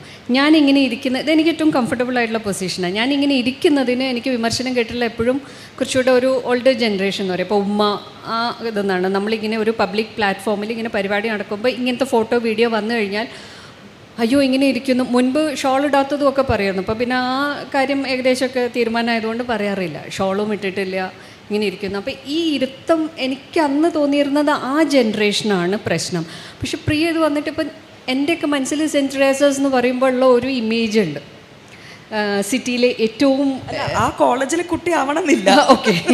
അപ്പം ഇങ്ങനെ ഇരിക്കുമ്പം അതായത് ഒരു സ്റ്റുഡൻറ്റ് എന്ന് പറയുമ്പോൾ എന്തായാലും ഇപ്പോഴത്തെ ജനറേഷൻ, ഈ ജനറേഷനിൽ ഒരു കുട്ടി ഇരുന്നിട്ട് ടീച്ചർ ഇങ്ങനെ ഇരിക്കുമ്പോൾ ടീച്ചറുടെ കാല് കാണുന്നു എന്ന് പറയുമ്പം ഈ പറഞ്ഞ പോലെ നമ്മൾ ഈ ജനറേഷനെ എങ്ങനെ എവിടെ പ്ലേസ് ചെയ്യും എന്നുള്ളത് വലിയ കൺഫ്യൂഷൻ ഉണ്ട്. കുറേ കാര്യത്തിൽ ഇവർ വളരെ ഓപ്പണാണ്, പല തരത്തിൽ ഇവരോട് ഇടപഴകാൻ ഭയങ്കര എളുപ്പമുണ്ട്, വളരെ വ്യത്യസ്തമായിട്ട് മാറി ചിന്തിക്കുന്നവരാണെന്നൊക്കെ തോന്നാറുണ്ട്. പക്ഷേ ഇപ്പോൾ പ്രിയ പറഞ്ഞ പോലെ ഒരു ക്യാമ്പസിൽ പോയിട്ട് നമ്മൾ എന്തെങ്കിലും ഒരു വിഷയത്തെക്കുറിച്ച് സംസാരിക്കുമ്പോൾ ഇപ്പം നല്ല ബുദ്ധിമുട്ട് തോന്നാറുണ്ട്. കാരണം ഒരു ചരിത്രബോധമില്ല. നമ്മൾ എന്തെങ്കിലും കാര്യം എക്സാമ്പിൾ പറയുമ്പോൾ നമ്മളൊരു ഇൻസിഡൻറ്റ് പറഞ്ഞു കഴിഞ്ഞാൽ ഇതാരാണെന്നോ ഈ സംഭവം എപ്പോൾ നടന്നു എന്നുള്ള ഈ സംഭവം ഒന്നും അറിയില്ല. ഇനി നമ്മൾ ഏതെങ്കിലും എഴുത്തുകാരെക്കുറിച്ച് പറയുകയാണെങ്കിൽ ഇപ്പോൾ കറണ്ടായിട്ട് നിൽക്കുന്ന കുറച്ച് പേര് റീൽസിലും ഒക്കെ വളരെ ഫെമിലിയർ ആയിട്ടുള്ള കറക്റ്റ് വാക്ക് റീൽസിലുണ്ടോ റീൽസ് ഇതിലുണ്ടെങ്കിൽ അങ്ങനെയാണെങ്കിൽ അറിയാം. മറ്റേ നമ്മൾ പറഞ്ഞു കഴിഞ്ഞാൽ ആ എഴുത്തുകാരനോ ആ സിനിമയോ. അപ്പം നമ്മളിപ്പോൾ എങ്ങനെയാണ് സംസാരിക്കുക എന്നുള്ളതാണ്. നമ്മൾ തീർത്തും ഈ പറയുന്ന അവരുടെ ഭാഷ നമുക്ക് മനസ്സിലാവുന്നില്ല, നമ്മുടേത് അവർക്കും മനസ്സിലാവുന്നില്ല എന്നുള്ളൊരു പ്രശ്നം തോന്നിയിട്ടുണ്ട്. അത് കുറച്ച് കഴിയുമ്പം ഇത് കൂടി ഈ പറഞ്ഞ ഇവരുടെ ഒന്നും ടെക്സ്റ്റ് മെസ്സേജിൻ്റെ ഒക്കെ ചില ഈ പറയുന്ന റീൽസ് തന്നെ കാണുമ്പോൾ എനിക്കിതൊന്നും മനസ്സിലാവാറില്ല. ചില വാക്കുകൾ മനസ്സിലാവും. പക്ഷെ അങ്ങനെ നല്ലൊരു ജനറേഷൻ ഗ്യാപ്പ് ഇപ്പം ഇത്ര കൊല്ലമൊന്നുമല്ല, എവ്രി മന്ത് എന്ന് പറയുന്ന പോലെ അത്രയും വ്യത്യാസങ്ങൾ വരുന്നുണ്ട്. അപ്പം പിന്നെ വായനയുടെ ഒരു കാര്യം, ഇപ്പം കോഴിക്കോട് കഴിഞ്ഞ പ്രാവശ്യം ഇപ്പം മനോരമയുടെ ഫെസ്റ്റിവൽ നടന്ന സമയത്ത് അന്ന് അവിടെ അവരുടെ ബുക്ക് സ്റ്റോളിൽ ബുക്ക് വാങ്ങാൻ പുറത്ത് ക്യൂ ആയിരുന്നു. ഞാൻ ആദ്യമായിട്ടാണ് അങ്ങനെ ഒരു ബുക്ക് സ്റ്റോളിൻ്റെ പുറത്ത്. എന്നിട്ട് കുറച്ച് കഴിഞ്ഞപ്പോൾ അവർക്ക് തിരക്ക് നിയന്ത്രിക്കാൻ പറ്റില്ല, അവർ ഷട്ടർ ഇടുന്നു. അത് കാണുമ്പോൾ അതൊരു പ്രതീക്ഷയാണ്. അതുകൊണ്ട് ശരിക്കും നമ്മൾ ഒരു നടുക്കുള്ള ഒരു വല്ലാത്ത ഒരു ലോകത്തിലാണെന്ന് തോന്നാറുണ്ട്. അവരെ മനസ്സിലാക്കിയാലല്ലേ എനിക്ക് തോന്നുന്നു അവരെ കഥാപാത്രങ്ങളാക്കി കഥകൾ എഴുതണമെങ്കിൽ ആ ജനറേഷനെ നമ്മൾ മനസ്സിലാക്കണ്ടേ. അതിൻ്റെ ഒരു രീതി എങ്ങനെയായിരിക്കും? ഞാനിപ്പോൾ ഞാൻ കുട്ടികൾക്കുള്ള ഒരു നോവൽ എഴുതി, DC പബ്ലിഷ് ചെയ്ത ആത്തില എന്ന് പറഞ്ഞിട്ട്. അപ്പം ഒന്നിപ്പോഴത്തെ കുട്ടികൾ വായിക്കുന്നുണ്ടോ എന്നുള്ളത്, ഇപ്പം ഞാൻ കാണുന്ന എൻ്റെ അനിയൻ്റെ കുട്ടികളാണ്. ഇവർ രണ്ടുപേരുണ്ട്. ഒരു പുസ്തകം ഇങ്ങനെ കൗതുകത്തിന് പോലും മറിച്ച് നോക്കുന്നത് ഞാൻ കണ്ടിട്ടില്ല. അപ്പം ഞാൻ നല്ല പിക്ചേഴ്സൊക്കെ ഉള്ള പുസ്തകങ്ങളൊക്കെ വാങ്ങിച്ചു കൊടുത്താൽ അതവിടെ കിടക്കും. അവർ വായിക്കാറേ ഇല്ല. ഫോണാണ് പ്രധാനപ്പെട്ടത്. അപ്പം വീട്ടുകാർക്കും ഒരു കണക്കിന് അത് സൗകര്യമായിട്ടാണ്. ഇപ്പം നമ്മളൊരു റെസ്റ്റോറൻറ്റിൽ ഫുഡ് കഴിക്കാൻ പോകുന്നു, നമ്മൾ ഈ ഫോൺ എടുത്ത് ഒരു വീഡിയോ വെച്ച് കൊടുത്തു കഴിഞ്ഞാൽ ഈ കുട്ടികളെ കൊണ്ട് ഒരു ബുദ്ധിമുട്ടുമില്ല, ഒരു ബഹളവും ഇല്ല. നമ്മുടെയൊക്കെ മക്കൾ ചെറുതാകുമ്പോൾ നമ്മളിത് പിന്നാലെ ഓടണം ഇവരെവിടെയൊക്കെ പോകുന്നു എന്നുള്ളത്. ഇപ്പോൾ ആ പ്രശ്നമില്ല. അവരെന്ത് കൊടുത്താലും അവർ കഴിക്കുന്നവരറിയുന്നില്ല, അവർ കഴിച്ചുകൊണ്ടിരിക്കുന്നത്. വീട്ടിലാണെങ്കിലും നമുക്ക് എന്തെങ്കിലും പണിയെടുക്കണം, അല്ലെങ്കിൽ നമുക്ക് റെസ്റ്റ് എടുക്കണം, നമുക്ക് ഫോണിൽ നോക്കണം. നമ്മളൊരു ഫോൺ എടുത്ത് ഇവരുടെ കയ്യിൽ കൊടുക്കുന്നത്. അപ്പോൾ ഫോണിൽ ഈ പറയുന്ന പോലെ അത്രയും സ്പീഡിൽ ഇമേജസ് ഇതിങ്ങനെ പോയിക്കൊണ്ടിരിക്കുക. ഈ കുട്ടികളെ ഞാൻ ഈ പുസ്തകം എഴുതുമ്പോൾ ഇവരുടെയൊക്കെ പേര് ഞാൻ കഥാപാത്രങ്ങളാക്കിയിട്ടുണ്ട്. ഇവരിത് വായിക്കൂ എന്നുള്ളതാണ്. ഇപ്പം എനിക്ക് രസിച്ച ഞാൻ വായിച്ച തരത്തിലുള്ള കഥകൾ പറഞ്ഞാൽ ഈ കുട്ടികൾക്ക് ഇഷ്ടപ്പെടില്ല, അവർക്കത് കണക്ട് ചെയ്യാനേ പറ്റില്ല, അവർ കണ്ടിട്ട് പോലും ഉണ്ടാവില്ല. ഇപ്പോൾ തീണ്ടാരി വണ്ടി എന്നൊരു പേരിട്ട ഇപ്പോഴത്തെ ഒരു ജനറേഷനും ഈ വാക്ക് പോലും മനസ്സിലാവില്ല, അതെന്താണെന്ന് ചോദിക്കും. പിന്നല്ലേ അതിനോട് അറ്റാച്ച് ചെയ്ത ടാബു എന്തായിരുന്നു ഈ വാക്ക് എന്നൊക്കെ നമ്മൾ എക്സ്പ്ലെയിൻ ചെയ്യണം. അപ്പം അതുപോലും ആ ഒരു ജനറേഷന് തീർത്തും ഇല്ല. അപ്പം ഈ കഥ എഴുതുമ്പോൾ അതൊരു വലിയ പ്രശ്നമായിട്ട് എനിക്ക് തോന്നിയിട്ടുണ്ട്. ഈ കുട്ടികൾക്ക് വേണ്ടിയിട്ട് എങ്ങനെ എഴുതും? ഈ പുസ്തകം വന്നു കഴിഞ്ഞപ്പോൾ തന്നെ എൻ്റെ നീസ് അതിൽ അവളെ പറ്റി ഉണ്ടോ എന്ന് ചോദിച്ചു. അതെന്താണെന്ന് വായിച്ചു നോക്കാൻ വയ്യ, ഏത് പേജിലാണ് എൻ്റെ പേരുള്ളത് എന്നാൽ ആ ഭാഗം മാത്രം വായിച്ചു തരുമോ എന്ന് പറയുന്ന മടിയിലേക്ക് കുട്ടികൾ വരുന്നുണ്ട്. അതേസമയം ഈ പുസ്തകം വായിച്ചിട്ട് വളരെ ഇഷ്ടപ്പെട്ടു എന്ന് പറഞ്ഞിട്ട് ചില നമുക്കല്ലാതെ അവരുടെ അമ്മമാരൊക്കെ അയക്കുന്ന മെസ്സേജ് ഉണ്ട്. അതുകൊണ്ട് ഞാൻ പറഞ്ഞ പോലെ ഒരു ത്രിശങ്കു സ്റ്റേറ്റിലാണെന്ന് എനിക്ക് തോന്നുന്നു. ഈ കഥകൾ എഴുതുമ്പോഴും ഇവർക്ക് വായിക്കാൻ പറ്റുന്ന ഒന്ന് പെട്ടെന്ന് മനസ്സിലാവുന്ന രീതിയിലുള്ള എഴുത്തുകൾ വേണം തോന്നുന്നു. ഇതിലേക്ക് ഇരുന്ന് നമ്മളതിലേക്ക് നമ്മുടെ ഭയങ്കര ആക്റ്റീവായിട്ടുള്ള ഒരു പ്രോസസ്സായിരുന്നു റീഡിംഗ് എന്ന് പറയുന്നത്. അത്രയും ക്ഷമ ഇതിലുണ്ട്. ഈവൻ ഇപ്പം നമ്മുടെയൊക്കെ വായനാശീലത്തെ തന്നെ അത് ബാധിക്കുന്നുണ്ട്. നമ്മൾ പറഞ്ഞു ഓർമ്മശക്തി പ്രശ്നമുണ്ട്. നമ്മളിതിങ്ങനെ തോണ്ടിക്കൊണ്ടിരിക്കുന്നിട്ട് നമ്മളും ഒരു പുസ്തകം വായിക്കുമ്പോൾ നമ്മുടെ റീഡിങ് തന്നെ കുറയുന്നില്ലേ എന്നുള്ളൊരു പ്രശ്നമുണ്ട്. എനിക്ക് തോന്നുന്നത് ഇത് കുറേ കാലമായി ഈ ഒരു തരത്തിലുള്ള കൊഗ്നിഷനെ പറ്റിയിട്ടുള്ള ചർച്ചകൾ വരുന്നു. ഫ്രാങ്കോ മൊററ്റി എന്ന് പറഞ്ഞൊരു ഇംഗ്ലീഷ് അധ്യാപകൻ ഡിസ്റ്റൻറ്റ് റീഡിംഗ് എന്നൊരു കോൺസെപ്റ്റ് ഉണ്ടാക്കി ഐ തിങ്ക് ബർമിംഗ്ഹാം യൂണിവേഴ്സിറ്റിയിലെ ലൈബ്രറിയിൽ ഇത് സ്ഥാപിക്കുകയാണ്. എത്രയോ നോവൽസ് എടുത്ത് ഇതിനെ വെബ് ഡയഗ്രാം ആക്കി ഇതാണ് കോൺസെപ്റ്റ്. കാരണം അദ്ദേഹം പറയുന്നത് ഇത്രയും പുസ്തകങ്ങൾ വന്നു, ഇത് മുഴുവൻ വായിക്കുക പോസിബിൾ അല്ല, ഇതിനെപ്പറ്റി ഒരു ഏകദേശ ധാരണ ഉണ്ടാക്കണമെന്ന്. ഇത് ഫ്രാങ്കോ മൊററ്റിയുടെ ഒരു എക്സ്പെരിമെൻ്റ് ആയിരുന്നു. ഇനി നമുക്ക് AI നോക്കാം. ഇപ്പം ഞാനൊക്കെ അസൈൻമെൻറ്റ്സ് കറക്റ്റ് ചെയ്യുമ്പം എനിക്ക് തോന്നാറുണ്ടോ എന്ത് മിടുക്കരാണ്, പെർഫെക്റ്റ്, ഭാഷയിൽ തെറ്റില്ല, സ്പെല്ലിങ് തെറ്റില്ല. അപ്പം എൻ്റെ ഒരു ഫ്രണ്ട് പറഞ്ഞു, എടോ താൻ വാല്യൂ ചെയ്യണത് ChatGPT-നെയാണ്, അല്ലാതെ വിദ്യാർത്ഥിയുടെ ഒരു എഫേർട്ടൊന്നും അല്ല. ഐ ഡോണ്ട് തിങ്ക് നമ്മുടെ സിസ്റ്റം ഹാസ് റെക്കഗ്നൈസ്ഡ് എന്തുമാത്രം ചേഞ്ച് AI കൊണ്ടുവരാൻ സാധ്യതയുണ്ടെന്ന്. AI ഇപ്പോൾ ഒരു ബേബിയാണ്. AI പഠിച്ചുകൊണ്ടിരിക്കുകയാണ്. ലൈക്ക് ഏതൊരു ഹ്യൂമൻ ബീയിങ്ങിനെ പോലെയും AI ഈസ് ക്യാപ്ചറിങ് ഡേറ്റ. പക്ഷെ there will come a point when AI has captured enough data. അതുകൊണ്ടായിരിക്കുമല്ലോ മസ്കിനെ പോലെയുള്ള ആൾക്കാർ ബി സ്കെയർഡ്, നിങ്ങൾ പേടിച്ചേ പറ്റൂ എന്ന് പറയണത്. കാരണം എനിക്ക് തോന്നുന്നത് വെറുതെ ഇൻഫർമേഷൻ കൊടുക്കുന്ന ഒരു ടീച്ചറിനെ പണ്ടേ ഗൂഗിൾ റീപ്ലേസ് ചെയ്തു. എന്നെക്കാൾ 10 ഇരട്ടി ഇൻഫർമേഷൻ ഗൂഗിളിന് കൊടുക്കാനുണ്ടാവും. പക്ഷേ the teacher who can make the information relevant, എന്തുകൊണ്ട് ഇത് നിങ്ങളെ ലൈഫിനെ ബാധിക്കും, അത് കോണ്ടെക്സ്ച്വലായിട്ടേ ഒരു അധ്യാപികയ്ക്കും പറഞ്ഞു കൊടുക്കാൻ പറ്റുള്ളൂ. ആ ടീച്ചറെ റീപ്ലേസ് ചെയ്യാൻ ഇത്തിരി ബുദ്ധിമുട്ടാണ്. പിന്നെ എനിക്ക് 2015 മറ്റാണ് ബെഞ്ചമിൻ എന്ന് പറഞ്ഞൊരു LSTM ന്യൂറൽ നെറ്റ്വർക്ക് ഒരു സിനിമ സ്ക്രിപ്റ്റ് എഴുതുന്നത്. അതൊക്കെ ഒരു I think it's a breakthrough. പലതരം സയൻസ് ഫിക്ഷൻ സ്ക്രിപ്റ്റ്സ് ഈ നെറ്റ്വർക്കിനെ ഫീഡ് ചെയ്തിട്ട് ഫൈനലി കോണ്ടെക്സ്ച്വലായിട്ട് ഒരു സ്ക്രിപ്റ്റ് ഈ ബെഞ്ചമിൻ എഴുതുകയാണ്. അപ്പം ഐ തിങ്ക് ട്രാൻസ്ലേഷൻ 100%, ഒരു 10 കൊല്ലത്തിൻ്റെ ഉള്ളിൽ translator will be replaced by artificial intelligence എന്നുള്ളതിന് വലിയ സംശയമൊന്നുമില്ല. ഡേറ്റ ക്യാപ്ചറിങ് മതി. ഇപ്പം അത് സാധ്യമല്ല, കാരണം ഇപ്പം വരെ ഗൂഗിളിൽ പോയിട്ട് ഷീമക്കൊന്നാന്ന് ടൈപ്പ് ചെയ്താൽ കിൽഡ് ബൈ ഷീമ എന്നൊക്കെയാണ് വരിക. അപ്പം ഈ കുറച്ച് കാലത്തേക്കെങ്കിലും എന്നെപ്പോലത്തെ ആൾക്കാർക്ക് നിലനിൽപ്പ് സാധ്യമാണ്. പക്ഷേ എത്ര കാലം എന്നുള്ളത് ഒരു വലിയ പ്രശ്നം തന്നെയാണ് അല്ലേ? ഈ AI ക്രിയേറ്റ് ചെയ്ത ആൾ തന്നെ പറഞ്ഞിട്ടുണ്ട്, ഒരു 10 വർഷം കഴിയുന്നതോടുകൂടി മനുഷ്യരുടെ കാര്യം ഏകദേശം തീരുമാനമാവും എന്നുള്ളത്. അങ്ങനെ അല്ലോ സാധ്യതയുണ്ട്. ഇപ്പം ഈ പറയുന്ന പോലെ ഇപ്പം AI ChatGPT വെച്ചൊരു നോവൽ എഴുതിയിട്ട് എനിക്കൊന്നൊരു ജാപ്പനീസ് റൈറ്ററാണ്, അവർക്കെന്തോ പ്രൈസൊക്കെ കിട്ടി കഴിഞ്ഞപ്പോഴും അവർ പറഞ്ഞത് ഞാൻ എഴുതിയല്ല, ഇത് വെച്ചിട്ട് ചെയ്താണെന്ന് പറഞ്ഞു. അപ്പം ആ പോസിബിലിറ്റി തീർച്ചയായിട്ടും ഉണ്ട്. അത് അഡ്വാൻസ് ചെയ്ത് വരുമ്പം എന്താവും എന്നുള്ളത് നമുക്കും പറയാൻ പറ്റില്ല.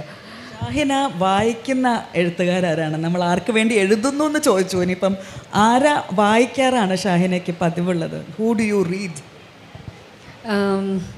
വായന ശരിക്കും ഒരു സമയത്ത് ഈ പറയുന്ന ഫോണും മറ്റ് കാര്യങ്ങളും കൊണ്ട് നന്നായിട്ട് ബാധിക്കപ്പെട്ടതായി എനിക്ക് തോന്നിയിട്ടുണ്ട്. കാരണം മുൻപ് വായിച്ച ഒരു മാസം ഇത്ര പുസ്തകങ്ങൾ വായിച്ച സ്ഥലത്ത് നിന്ന് നമ്മൾ പുസ്തകം എടുത്ത് കുറച്ച് വായിക്കുമ്പോഴേക്ക് ഈ ഫോൺ എടുത്ത് നോക്കാനുള്ള ഒരു ടെംപ്റ്റേഷൻ വരുന്നു. അപ്പം ഇതിൽ കോൺസെൻട്രേറ്റ് ചെയ്യാൻ പറ്റുന്നില്ല. അല്ലെങ്കിൽ ഈ പറയുന്ന കാര്യം നമുക്കൊരു ഈസി റീഡായിട്ടുള്ള സാധനങ്ങൾ വായിക്കുന്നു എന്നുള്ളതിലേക്ക് പോയിട്ടുണ്ട്. ഇപ്പോൾ വായന കുറച്ചുകൂടെ ഈ പറഞ്ഞ കോൺഷ്യസ്ലി തിരിച്ചു പിടിക്കാനുള്ള ഒരു ശ്രമമുണ്ട്. പക്ഷേ അപ്പോഴും വായിച്ചത് മറന്നു പോകുന്ന ഒരു പ്രശ്നം തോന്നാറുണ്ട്. വായിച്ചിട്ട് കുറച്ച് കഴിയുമ്പം ആരെങ്കിലും ചോദിച്ചു കഴിഞ്ഞാൽ ആ ബുക്കിൻ്റെ കവർ വരെ ഓർമ്മ ഉണ്ടാകും, പക്ഷേ ഓതറുടെ പേര് പെട്ടെന്ന് പറയാൻ പറ്റാത്ത പ്രശ്നങ്ങളൊക്കെ വരുന്നുണ്ട്. ഒന്ന് ഇപ്പം ഞാൻ ഡിപ്പെൻഡ് ചെയ്യുന്ന നമുക്ക് അത്രയും വിശ്വസിക്കാവുന്ന കുറച്ച് സുഹൃത്തുക്കളുണ്ട്. അവർ വായിച്ചിട്ട് നല്ലത് എന്ന് പറയുന്ന പുസ്തകങ്ങൾ വായിക്കാറുണ്ട്. അല്ലാതെ ചിലത് ഈ പറയുന്ന പോലെ ഒരുപാട് നമ്മൾ സോഷ്യൽ മീഡിയയിലൊക്കെ ഇങ്ങനെ ഗംഭീരമെന്ന് പറഞ്ഞ് ചില പുസ്തകങ്ങൾ വായിച്ച് തീർക്കാൻ പറ്റാതെയും നിരാശയൊക്കെ തോന്നിയത് കൊണ്ട്, പ്രത്യേകിച്ചും ഞാൻ പുസ്തകം കാശ് കൊടുത്ത് വാങ്ങുന്ന ഒരാൾ കൂടെ ആയതുകൊണ്ട് അതിൽ കുറച്ച് സെലക്റ്റീവായിട്ടുണ്ട്. ഇപ്പോൾ കഴിഞ്ഞ വർഷം വായിച്ചതിൽ എനിക്ക് ഏറ്റവും അതായത് വളരെ പ്രിയപ്പെട്ടതെന്ന് പറയാവുന്ന ഒന്ന് ടൈം ഷെൽട്ടറാണ്. അതൊരു ഗംഭീര വർക്കായിട്ട് എനിക്ക് തോന്നിയിട്ടുണ്ട്. നമ്മൾ ചിന്തിക്കാത്ത ഏതൊക്കെയോ കാര്യങ്ങളിലേക്ക് അതുകൊണ്ട് ശരിക്കും ഒരു വല്ലാത്ത എക്സ്പീരിയൻസ് ആയിരുന്നു. ബ്രില്യൻ്റ് ആയിട്ട് ശരിക്കും കാരണം ഞാൻ എപ്പോഴും എൻ്റെ എഴുത്തിലൊക്കെ എപ്പോഴും വരുന്ന ഒരു സാധനമാണ് ഈ മണം എന്ന് പറയുന്നത്. കോൺഷ്യസ്ലി അല്ല, പക്ഷെ അറിയാതെ ഈ മണം എന്നുള്ള സാധനം, അതിൽ മണം എന്നുള്ള ഒരു ഇതിനെക്കുറിച്ചൊക്കെ റൈറ്റർ എഴുതുമ്പം ഒരു മണത്തിന് പോലും പേരില്ല എന്ന് പറയുമ്പോൾ നമ്മൾ അങ്ങനെ ചിന്തിച്ചിട്ടില്ല. അപ്പം റോസിൻ്റെ മണം എന്ന് പറയുമ്പോൾ അത് റോസിൻ്റെയാണ്, നമ്മൾ ഈ മണത്തിന് പേരില്ല എന്നുള്ള അങ്ങനെ കുറേ രസം ലൈറ്റിനെ കുറിച്ചുള്ളൊക്കെ. പിന്നെ ഏറ്റവും ഇപ്പോൾ അവസാനം ഈ വർഷം 24 അവസാനിക്കുമ്പോൾ വായിച്ചു നിർത്തിയാൽ ഒന്ന് ഹരീഷിൻ്റെ പുതിയ നോവലാണ്. കറൻറ്റ് ഇതിൽ ഓർത്ത് പറയാനുള്ള രണ്ടാണ്. എനിക്ക് തോന്നുന്ന ടൈം ഷെൽട്ടറും ഒരു ട്രാൻസ്ലേഷനാണല്ലേ. So that is something that is very interesting. കാരണം പല എഴുത്തുകാരെയും നമ്മൾ വായിക്കുന്നത് തർജ്ജമയിലൂടെയാണ്. ബുക്കർ കിട്ടിയ റൈറ്റർ ആണെങ്കിലും ശരി, പാമുക്ക് ആണെങ്കിലും ശരി, മാർക്കേസ് ആണെങ്കിലും ശരി, ഇവരെയൊക്കെ നമ്മൾ വായിക്കുന്നത് തർജ്ജമയിലൂടെയാണ്. പക്ഷേ പലപ്പോഴും നമ്മളത് റിയലൈസ് ചെയ്യുന്ന പോലുമില്ല. ഞാൻ ആദ്യം വായിച്ചു തുടങ്ങിയപ്പോൾ പാമുക്ക് ഒരിക്കലും ട്രാൻസ്ലേറ്റഡ് ഓത്തറാന്ന് പോലും എനിക്ക് അറിയില്ലായിരുന്നു. പിന്നീട് ഞാൻ ട്രാൻസ്ലേഷനിലേക്ക് വരുമ്പോഴാണ് പാമുക്കിനെ കൂടുതൽ ശ്രദ്ധയോടുകൂടി വായിക്കുന്നത്. വളരെ എന്താ പറയുക, എക്സൈറ്റ്മെൻറ്റോടു കൂടി ഞാൻ വായിക്കുന്ന ഒരു റൈറ്ററായിരുന്നു പാമുക്ക്. പെട്ടെന്നാണ് റെഡ് ഹെയർഡ് വുമൺ എന്നൊരു നോവൽ വരുന്നതും ഫസ്റ്റ് പാരഗ്രാഫിൻ്റെ അപ്പുറത്തേക്ക് വായിക്കാൻ പറ്റുന്നില്ല, കല്ല് തട്ടി വീഴുന്നൊരു അവസ്ഥയായിരുന്നു. അപ്പം നോക്കുമ്പം പാമുക്കിൻ്റെ സ്ഥിരം ട്രാൻസ്ലേറ്റർ ആയിരുന്ന മൗറീൻ ഫ്രീലി മാറി എറിൻ ഒലാപ്പ് എന്ന് പറഞ്ഞ ഒരു ടർക്കിഷ് ഡിപ്ലോമാറ്റാണ് ട്രാൻസ്ലേറ്റ് ചെയ്തത് എന്ന് മനസ്സിലാവുന്നു. അപ്പോൾ നമുക്ക് വീണ്ടും ഒരു കൺഫ്യൂഷനാണ്. ഇത്രയും കാലം ഞാൻ വായിച്ചത് പാമുക്കിനെ ആയിരുന്നോ അതോ പാമുക്ക് സ്വയം വിശേഷിപ്പിക്കുകയാണ് Maureen Freely I am a shadow translator എന്ന്. ഷാഹിനയ്ക്ക് ആ ഒരു കൺസേൺ ഉണ്ടോ? ഇപ്പം സംതിങ് ഈസ് ഗെയിൻഡ് എന്നുണ്ടല്ലോ ട്രാൻസ്ലേഷൻ, സംതിങ് ഈസ് ലോസ്റ്റ് എന്ന് പറയുന്ന പോലെ തന്നെ എനിക്കൊന്നും മാർക്കേസിനെ മലയാളി ഓതറായിട്ടായിരുന്നു കണക്കാക്കിയിട്ടുണ്ടായിരുന്നത്. അത്രയും നമ്മൾ അങ്ങനെ വായിച്ചു വന്നിട്ട് നമ്മൾ റബാസയും ഒന്നും അപ്പോൾ ഓർത്തിട്ടുണ്ടാവില്ല. ട്രാൻസ്ലേഷൻ ഈ പറഞ്ഞ ഇതിപ്പോൾ നമ്മൾ ഒറിജിനൽ ടെക്സ്റ്റ് വായിക്കാത്തതുകൊണ്ട് നമുക്കറിയില്ല, നമ്മൾ സ്പാനിഷോ ഇതൊന്നും അറിയാത്തതുകൊണ്ട് എത്രത്തോളം നമുക്ക് കിട്ടി, എത്രത്തോളം അതിൽ നിന്ന് പോയിട്ടുണ്ടെന്ന് പറയുന്നത് റൈറ്ററിൻ്റെ ഒരു ആങ്സൈറ്റി അല്ലേ അത്. എൻ്റെ ശബ്ദം ഞാൻ ഉദ്ദേശിക്കുന്ന ടൊണാലിറ്റിയോടുകൂടി, ഞാൻ ഉദ്ദേശിക്കുന്ന ആ സബ് ടെക്സ്റ്റോടുകൂടി കൺവേ ചെയ്യപ്പെടുന്നുണ്ടോ? അപ്പോൾ ട്രാൻസ്ലേറ്ററിൽ ഒരു ഫെയ്ത്ത് ഉണ്ടാവണം അല്ലേ? അത് ഇല്ലാതെ പറ്റില്ല. ഇപ്പം ഞാൻ പറയട്ടെ, ഇപ്പം ഞാൻ ഒറിജിനലി ഞാൻ ഇംഗ്ലീഷിൽ എഴുതാമെന്ന് വിചാരിക്കുമോ, എന്നാൽ പോലും എനിക്ക് ഈ മലയാളത്തിൽ എഴുതുന്ന അതേ സാധനം എനിക്ക് ഇംഗ്ലീഷിൽ എഴുതാൻ പറ്റില്ല. ഇപ്പം ഞാൻ തന്നെയാണ് എഴുതുന്നതെങ്കിലും. അപ്പം ഖസാക്കിൻ്റെ ഇതിഹാസം ഒ വി വിജയൻ തന്നെ ട്രാൻസ്ലേറ്റ് ചെയ്തിട്ടുണ്ട്. ഒ വിജയൻ തന്നെയാണ് എഴുതിയിട്ടില്ല, പക്ഷെ അത് വളരെ ഒരു അപ്പോഴേക്കും വിജയനും മാറി അല്ലെ, ഒ വി വിജയനും മാറി. ആ ഒരു കാലഘട്ടത്തിൽ അദ്ദേഹത്തിൻ്റെ ഐഡിയാസും മാറി. ഒരു അല്ല, അതിപ്പോൾ പറയുന്ന ഇപ്പം ഒ വി വിജയന് ഇംഗ്ലീഷ് അറിയാഞ്ഞിട്ടല്ല. ഇപ്പം നമ്മളങ്ങനെ ഭാഷാപരമായിട്ട് നമുക്ക് ചില ഹാൻഡിക്യാപ്പ് ഉണ്ട്, നമ്മൾ ആ ഭാഷയിൽ അത്ര ഫ്ലുവൻ്റ് അല്ലെങ്കിൽ നമുക്ക് പറയാം, അതല്ല. പക്ഷെ ചില സാധനങ്ങൾ നമ്മുടെ ഒറിജിനൽ, നമ്മുടെ ഈ പറയുന്ന മാതൃഭാഷയിൽ പറയുന്ന അല്ലെങ്കിൽ നമ്മൾ കൾച്ചർ സ്പെസിഫിക് ആയിട്ടുള്ള ഡയലക്ട്സ്, ചില പ്രയോഗങ്ങൾ, ഇതിന് നമുക്കൊരു ഇക്വലൻറ്റ്.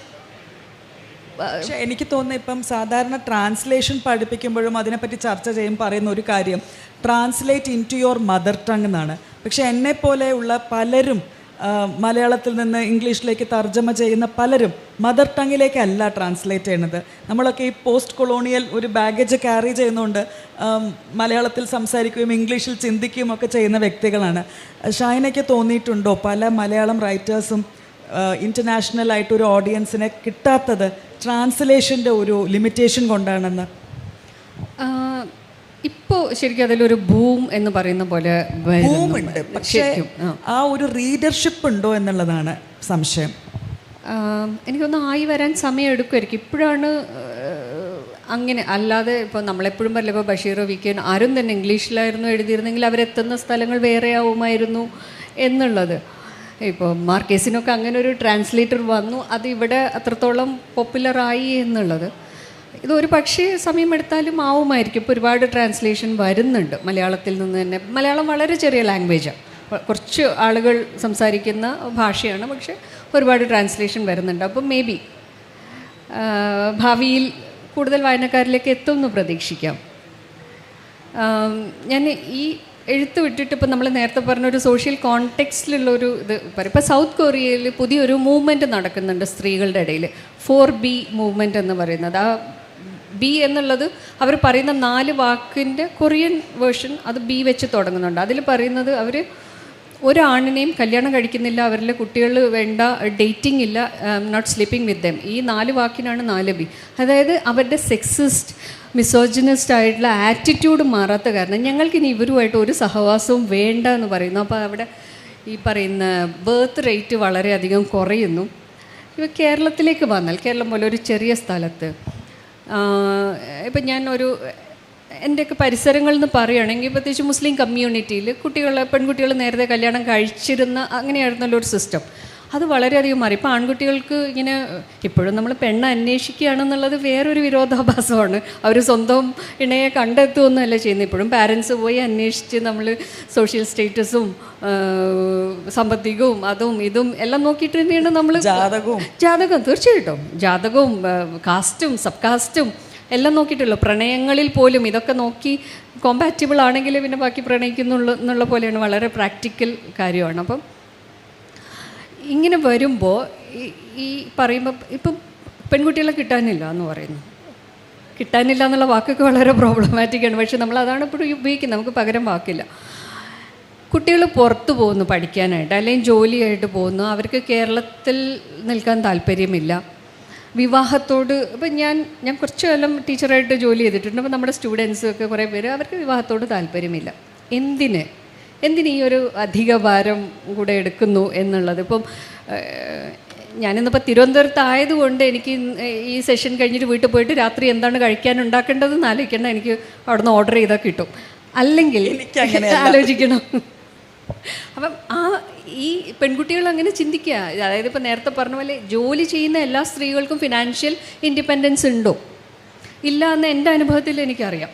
നമ്മൾ ഇടപഴകുന്ന സ്ത്രീകളുടെ വെച്ചിട്ട് നോക്കാം. അവർക്ക് ജോലിയുണ്ട്, പക്ഷേ അവർക്കൊരു എന്തെങ്കിലും ഒരു കാര്യത്തിന് സ്വയം തീരുമാനമെടുക്കുക. എവിടെയെങ്കിലും പോകണമെങ്കിൽ, എന്തെങ്കിലും സാധനം വാങ്ങിക്കണമെങ്കിൽ ഈ പറയുന്ന പെർമിഷൻ്റെ അല്ലെങ്കിൽ പൈസയുടെ ആവശ്യമുണ്ട്, അവിടെ നിവേദനം കൊടുക്കണം എന്നുള്ള ഇത് വരുന്നു. അപ്പോൾ പെൺകുട്ടികൾ അങ്ങനെ ചിന്തിക്കുക, എന്തിനാണ് നമ്മൾ ഈ ഒരു അധിക ഭാരം എടുക്കുന്നത് എന്നുള്ള ഒരു ഡ്രാസ്റ്റിക് ചേഞ്ച് സൊസൈറ്റിയിൽ കാണാനുണ്ട്. എങ്ങനെയാണ് ഈ ഒരു കാര്യത്തിനെ അഡ്രസ്സ് ചെയ്യുന്നത്? 2-3 കാര്യങ്ങളുണ്ട്. ഒന്ന് പറഞ്ഞ പോലെ വിമൻസ് കളക്റ്റീവ് എന്നൊരു സങ്കല്പം ഉണ്ടല്ലോ, അത് വളരെ യൂട്ടോപ്യനാണെന്ന് എനിക്ക് തോന്നിയിട്ടുള്ളത്. കാരണം എനിക്ക് സത്യം പറഞ്ഞാൽ ഞാൻ കണ്ടിട്ടുള്ള ഏറ്റവും വലിയ സ്ത്രീ വിരോധികൾ സ്ത്രീകളാണ്. ഏറ്റവും ഗംഭീര ഫെമിനിസം എന്നോട് പറഞ്ഞിട്ടുള്ളത്, അത് പ്രാക്ടീസ് ചെയ്തിട്ടുള്ളതും പുരുഷന്മാരാണ്.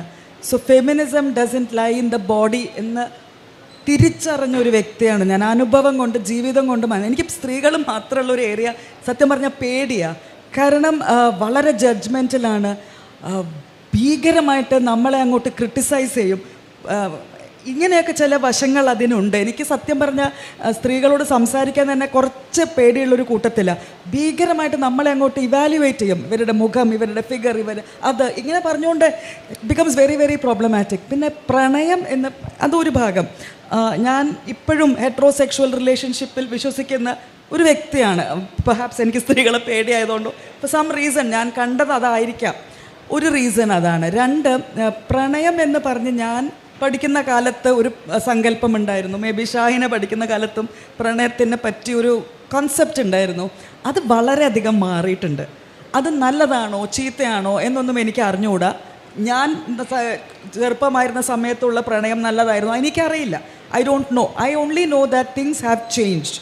റിലേഷൻഷിപ്പ് എന്ന് മാറി സിറ്റുവേഷൻഷിപ്പ് എന്ന് പറയുന്ന ഒരു കോൺസെപ്റ്റിലേക്ക് എത്തുന്ന കുട്ടികളുണ്ട്.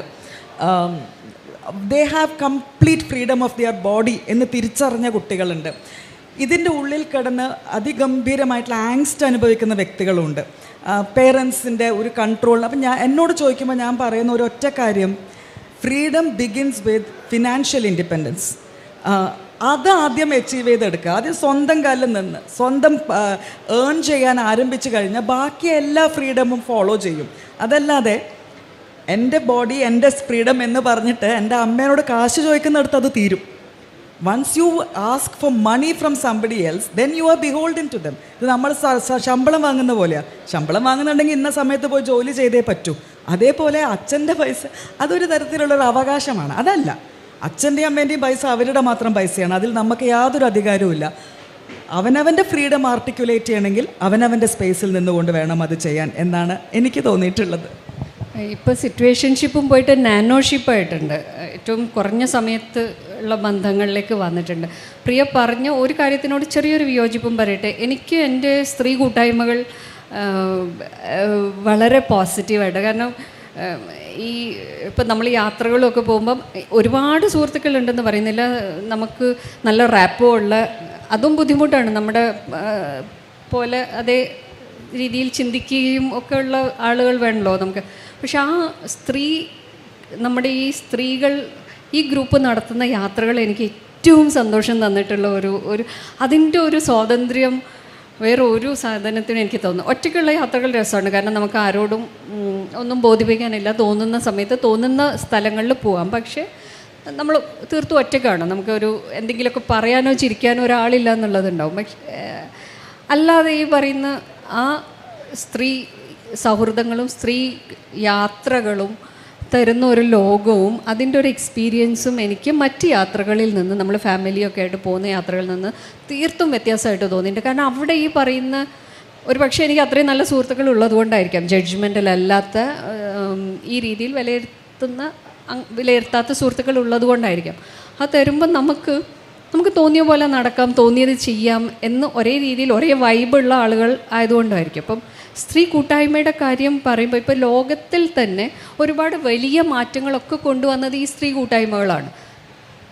പിന്നെ അറബ് നാടുകളിലും വിദേശത്തുമൊക്കെ. അതുപോലെ അത് കേരളത്തിലേക്ക് എത്തുമ്പോൾ WCCയും കാലങ്ങളായിട്ട് ഇവിടെ ഇങ്ങനെ അടക്കി ഭരിച്ചുകൊണ്ടിരുന്ന, അല്ലെങ്കിൽ ഇതാണ് നോർമൽ എന്ന് സ്ത്രീകളടക്കം വിശ്വസിച്ചിരുന്ന, ഇപ്പോഴും നമ്മളൊരു നടി എന്ന് പറയുമ്പം ഈ ഹണി റോസിൻ്റെ സാധനം ഇഷ്യൂ വന്നപ്പം ബോബി ചെമ്മണ്ണൂർ ഉപയോഗിച്ച വാക്കും നമ്മൾ പറയുന്നുണ്ട്, നടിയല്ലേ എന്ന് പറയുന്ന എത്ര ഒരു ഉളുപ്പും എന്ന് പറയുന്ന ഒരു ഉളുപ്പുമില്ലാതെയാണ് അയാൾക്ക് ഒരു ചാനലിൽ വന്നിരുന്നിട്ട് ഈ വാക്കുകളൊക്കെ പറയാൻ പറ്റുന്നത്.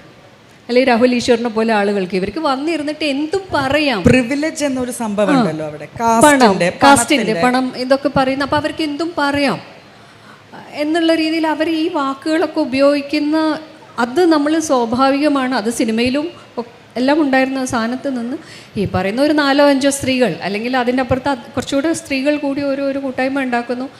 അറ്റ്ലീസ്റ്റ് ഒന്ന് പിടിച്ചു കുലുക്കാൻ ഈ ഒരു സംഘടനയ്ക്ക് WCCക്കല്ലേ പറ്റിയിട്ടുള്ളൂ, അത്രേ പറ്റിയിട്ടുള്ളൂ. അത് ശരിയാണ്. ഒരു ഈവൻ ഗ്രാസ് റൂട്ട്സ് ലെവലിൽ നമ്മൾ നോക്കുകയാണെങ്കിൽ കുടുംബശ്രീ മുതൽ ഇങ്ങോട്ട് ഇത്തരത്തിലുള്ള കലക്റ്റീവ്സ് വളരെ സ്ട്രോങ് ആയിട്ട് തന്നെ വർത്തിക്കുന്നുണ്ട്. ഞാൻ പറഞ്ഞത് അങ്ങനെ ഒരു സെൻസിബിലിറ്റിയിലല്ല ഞാൻ പറഞ്ഞത്. മാർഗരറ്റ് ആറ്റ്വുഡിൻ്റെ ഒരു കഥയിൽ പറയുണ്ടായി, ഞാൻ പെട്ടെന്ന് ഫെമിനിസ്റ്റുകളുടെ ഒരു മീറ്റിങ്ങിൽ ചെന്ന് പെട്ടു. ഞാൻ പേടിച്ച് അവിടെ നിന്ന് ഓടി. കാരണം അവർക്ക് കൃത്യമായ നിയമങ്ങളുണ്ട്. ഞാൻ എന്ത് വസ്ത്രം ധരിക്കണം, എങ്ങനെ ചിരിക്കണം എന്നൊക്കെ ഇവരെന്നെ പറഞ്ഞ് പഠിപ്പിക്കാൻ ശ്രമിക്കും. അതാണ് എന്നെ കൺസേൺ ചെയ്യുന്നത്. അതായത് ഒരു സെറ്റ് ഓഫ് റൂൾസിൽ നിന്ന് എസ്കേപ്പ് ചെയ്ത് പോകുമ്പോൾ മറ്റൊരു സെറ്റ് ഓഫ് റൂൾസ്, ഇങ്ങനെ ആയിരിക്കണം നിങ്ങൾ എന്ന് പറയുന്നത് എഗെയിൻ ചോയ്സസിനെ നമുക്ക് ലിമിറ്റ് ചെയ്യുന്നൊരവസ്ഥയിലേക്ക് പോവുകയല്ലേ എന്നുള്ളത് ഒരു സംശയം. കലക്റ്റീവ്സ് വളരെ പ്രധാനമാണ്. ഈ പറഞ്ഞതുപോലെ വളരെ പ്രിവിലേജ് അനുഭവിക്കുന്ന വ്യക്തികളെയും ജയിലിലേക്ക് പോകാം നിങ്ങൾ ഭാഷ സൂക്ഷിച്ചില്ലെങ്കിൽ, നിങ്ങളുടെ ചെയ്തികൾ സൂക്ഷിച്ചില്ലെങ്കിൽ എന്നുള്ളൊരു താക്കീത് വളരെ കൃത്യമായി നൽകിയത് ആഘോഷിക്കേണ്ട ഒരു കാര്യം തന്നെയാണ്. ഇനി എന്താണ് അടുത്ത ഒരു പ്രോജക്റ്റിലേക്ക് പോകുന്നുണ്ടെങ്കിൽ അത് എങ്ങനെയായിരിക്കും? അതിന് പ്രത്യേകിച്ച് ധാരണകളൊന്നുമില്ല, സംഭവിച്ചു പോകുന്നതാണ്. ഇന്നത് എഴുതണം അല്ലെങ്കിൽ ഇന്നത് എന്നുള്ള ഞാൻ വളരെ കുറച്ച് മാത്രം എഴുതുന്ന ഒരു ആളുമാണ്.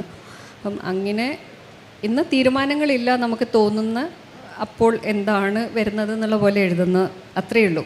ഇപ്പോൾ ആസ് സച്ച് പ്രത്യേകിച്ച് പ്ലാനുകളൊന്നുമില്ല. ഇപ്പോൾ പ്രിയ ഫെമിനിസത്തിൻ്റെ കാര്യം പറഞ്ഞപ്പോൾ, ഇപ്പം നേരത്തെ കോളേജിലെ കുട്ടികൾ ഫെമിനിസം അയ്യോ വേണ്ട എന്ന് പറയുന്നത്, അതിന് സത്യം പറഞ്ഞാൽ ഈ സോഷ്യൽ മീഡിയ ഇതും ഒരു കാരണമായിട്ടില്ല. കാരണം ഇപ്പം അഭിപ്രായം പറയുന്ന ഒരു സ്ത്രീയെ എങ്ങനെയാണ് നമ്മുടെ സൊസൈറ്റി പിക്ചറൈസ് ചെയ്യുന്നത്, അതിൻ്റെ താഴെ വരുന്ന കമൻറ്റുകൾ എന്തൊക്കെയാണ്. അതായത് അഭിപ്രായം പറയുന്ന സ്ത്രീ ഇപ്പോഴും എല്ലാവർക്കും പേടിയാണ്, വളരെ പേടിയാണ്. അതായത് എന്തും നിങ്ങൾക്ക് കൃത്യമായിട്ട് അതിനെക്കുറിച്ചൊരു ധാരണയുണ്ട്, നിങ്ങളത് പറയാമെന്ന് പറയുമ്പം ഏറ്റവും മോശമായ വാക്കുകൾ വെച്ച്, ഫെമിനിറ്റി എന്നൊരു വാക്ക് പോലും മലയാളത്തിൽ കോൺട്രിബ്യൂഷനാണ്. അതെ, മലയാളത്തിൻ്റെ കോൺട്രിബ്യൂഷനാണ്. അപ്പം ഈ രീതിയിൽ ഇത് വളരെ നെഗറ്റീവാണ് എന്നുള്ള ഒരു സാധനം ഇങ്ങനെ റിപ്പീറ്റഡ്ലി വരുന്നത് കൊണ്ടല്ലേ ഈ കുട്ടികൾ അത് വലിയൊരു റീസണാണ്. അവർക്ക് പേടിയാണ് ഇത്തരത്തിലുള്ള ഒരു സെൻസറിങ്, ഇത്തരത്തിലുള്ള ഒരു പോലീസിങ്, അവർക്ക് നല്ല പേടിയുണ്ട്. അതുകൊണ്ട് ഒരു വലിയ റീസൺ തന്നെയാണത്. അവർക്ക് ഞാൻ ഇങ്ങനെയല്ല, ഞാൻ നിങ്ങൾ ഉദ്ദേശിക്കുന്ന പോലെ വളരെ കൺവെൻഷനലായിട്ട് ചിന്തിക്കുന്ന ഡീസൻ്റ് ആയിട്ടുള്ളൊരു പെൺകുട്ടിയാണെന്നുള്ള അതും ഉണ്ടാവാം. ഡെഫിനറ്റ്ലി അത് ഉണ്ടാവാൻ സാധ്യതയുണ്ട്. നേരത്തെ ഈ സുധാമൂർത്തി പറഞ്ഞ പോലെ അത് ശരിക്കും ഒരു പ്രൊപ്പഗാൻഡ പോലെ അതുപോലത്തെ ചില സീരിയലുകൾ, ചില സിനിമകൾ വരുന്നുണ്ടായിരുന്നു. കാരണം നമ്മളിത് തിരിച്ചു കൊണ്ടുവരിക. ഇപ്പോഴത്തെ സ്ത്രീകളല്ലേ ഈ പറയുന്ന അടക്കവും ഒതുക്കവും. അത് വളരെ ഡേഞ്ചറസാണ്. കാരണം അവർ പറയണത് ഈ സ്ത്രീ വളരെ മിടുക്കിയ, അവർക്ക് പുറത്തു പോയി ജോലി ചെയ്യാം, അവർക്ക് അകത്ത് വന്ന് ജോലി ചെയ്യാം. ഭയങ്കര എക്സ്പ്ലോയിറ്റേഷനാണത്. ഇത് ഞാൻ ഇപ്പം നമ്മുടെയൊക്കെ പരിസരങ്ങളിൽ കണ്ടിട്ടുള്ള ഒരു ഇതുമാണ്. കല്യാണം കഴിക്കുമ്പോൾ ഏറ്റവും എഡ്യൂക്കേറ്റഡ് ആയാലും ഇപ്പോൾ ഡോക്ടർ തന്നെയാണെങ്കിൽ ഡോക്ടർ ഏറ്റവും നല്ല, പക്ഷേ ജോലിക്ക് പോകണ്ട, ജോലിക്ക് പോയിക്കോട്ടെ, പൈസ ഉണ്ടാക്കണം, അല്ല രണ്ടും ഉണ്ട്. അതായത് ജോലിക്ക് പോകണ്ട, പക്ഷെ എന്തിനാ ഇത്രയും വിദ്യാഭ്യാസം? ഇപ്പോൾ ഒരു മെഡിക്കൽ ഇതെന്ന് പറഞ്ഞു കഴിഞ്ഞാൽ അതൊരു സൊസൈറ്റിയുടെ ആവശ്യമാണ്. ആ ഇത് വന്നിട്ട് പക്ഷേ എന്താ അത്രയും വിവരവും വിദ്യാഭ്യാസവും ഉള്ള സ്ത്രീ ആകുമ്പം കുട്ടികളെ പഠിപ്പിക്കാൻ ഇപ്പം നമ്മൾ വേറെ ട്യൂഷൻ ടീച്ചറൊന്നും വെക്കണ്ടല്ലോ, ഇവർക്ക് നല്ലതുണ്ട്. അപ്പം ആ രീതിയിൽ ചിന്തിക്കുന്ന, അങ്ങനെ കൗൺസിലിങ്ങിന് പോകുന്ന കുട്ടികളുണ്ട്, ജോലിക്ക് വിടുന്നില്ല.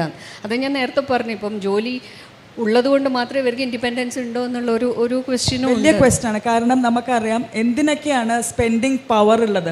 അത് ഈ വിമൻസ് മാഗസീൻസ് എടുത്തൊരു അനാലിസിസ് നമ്മൾ നടത്തിക്കഴിഞ്ഞാൽ എളുപ്പത്തിൽ മനസ്സിലാവും.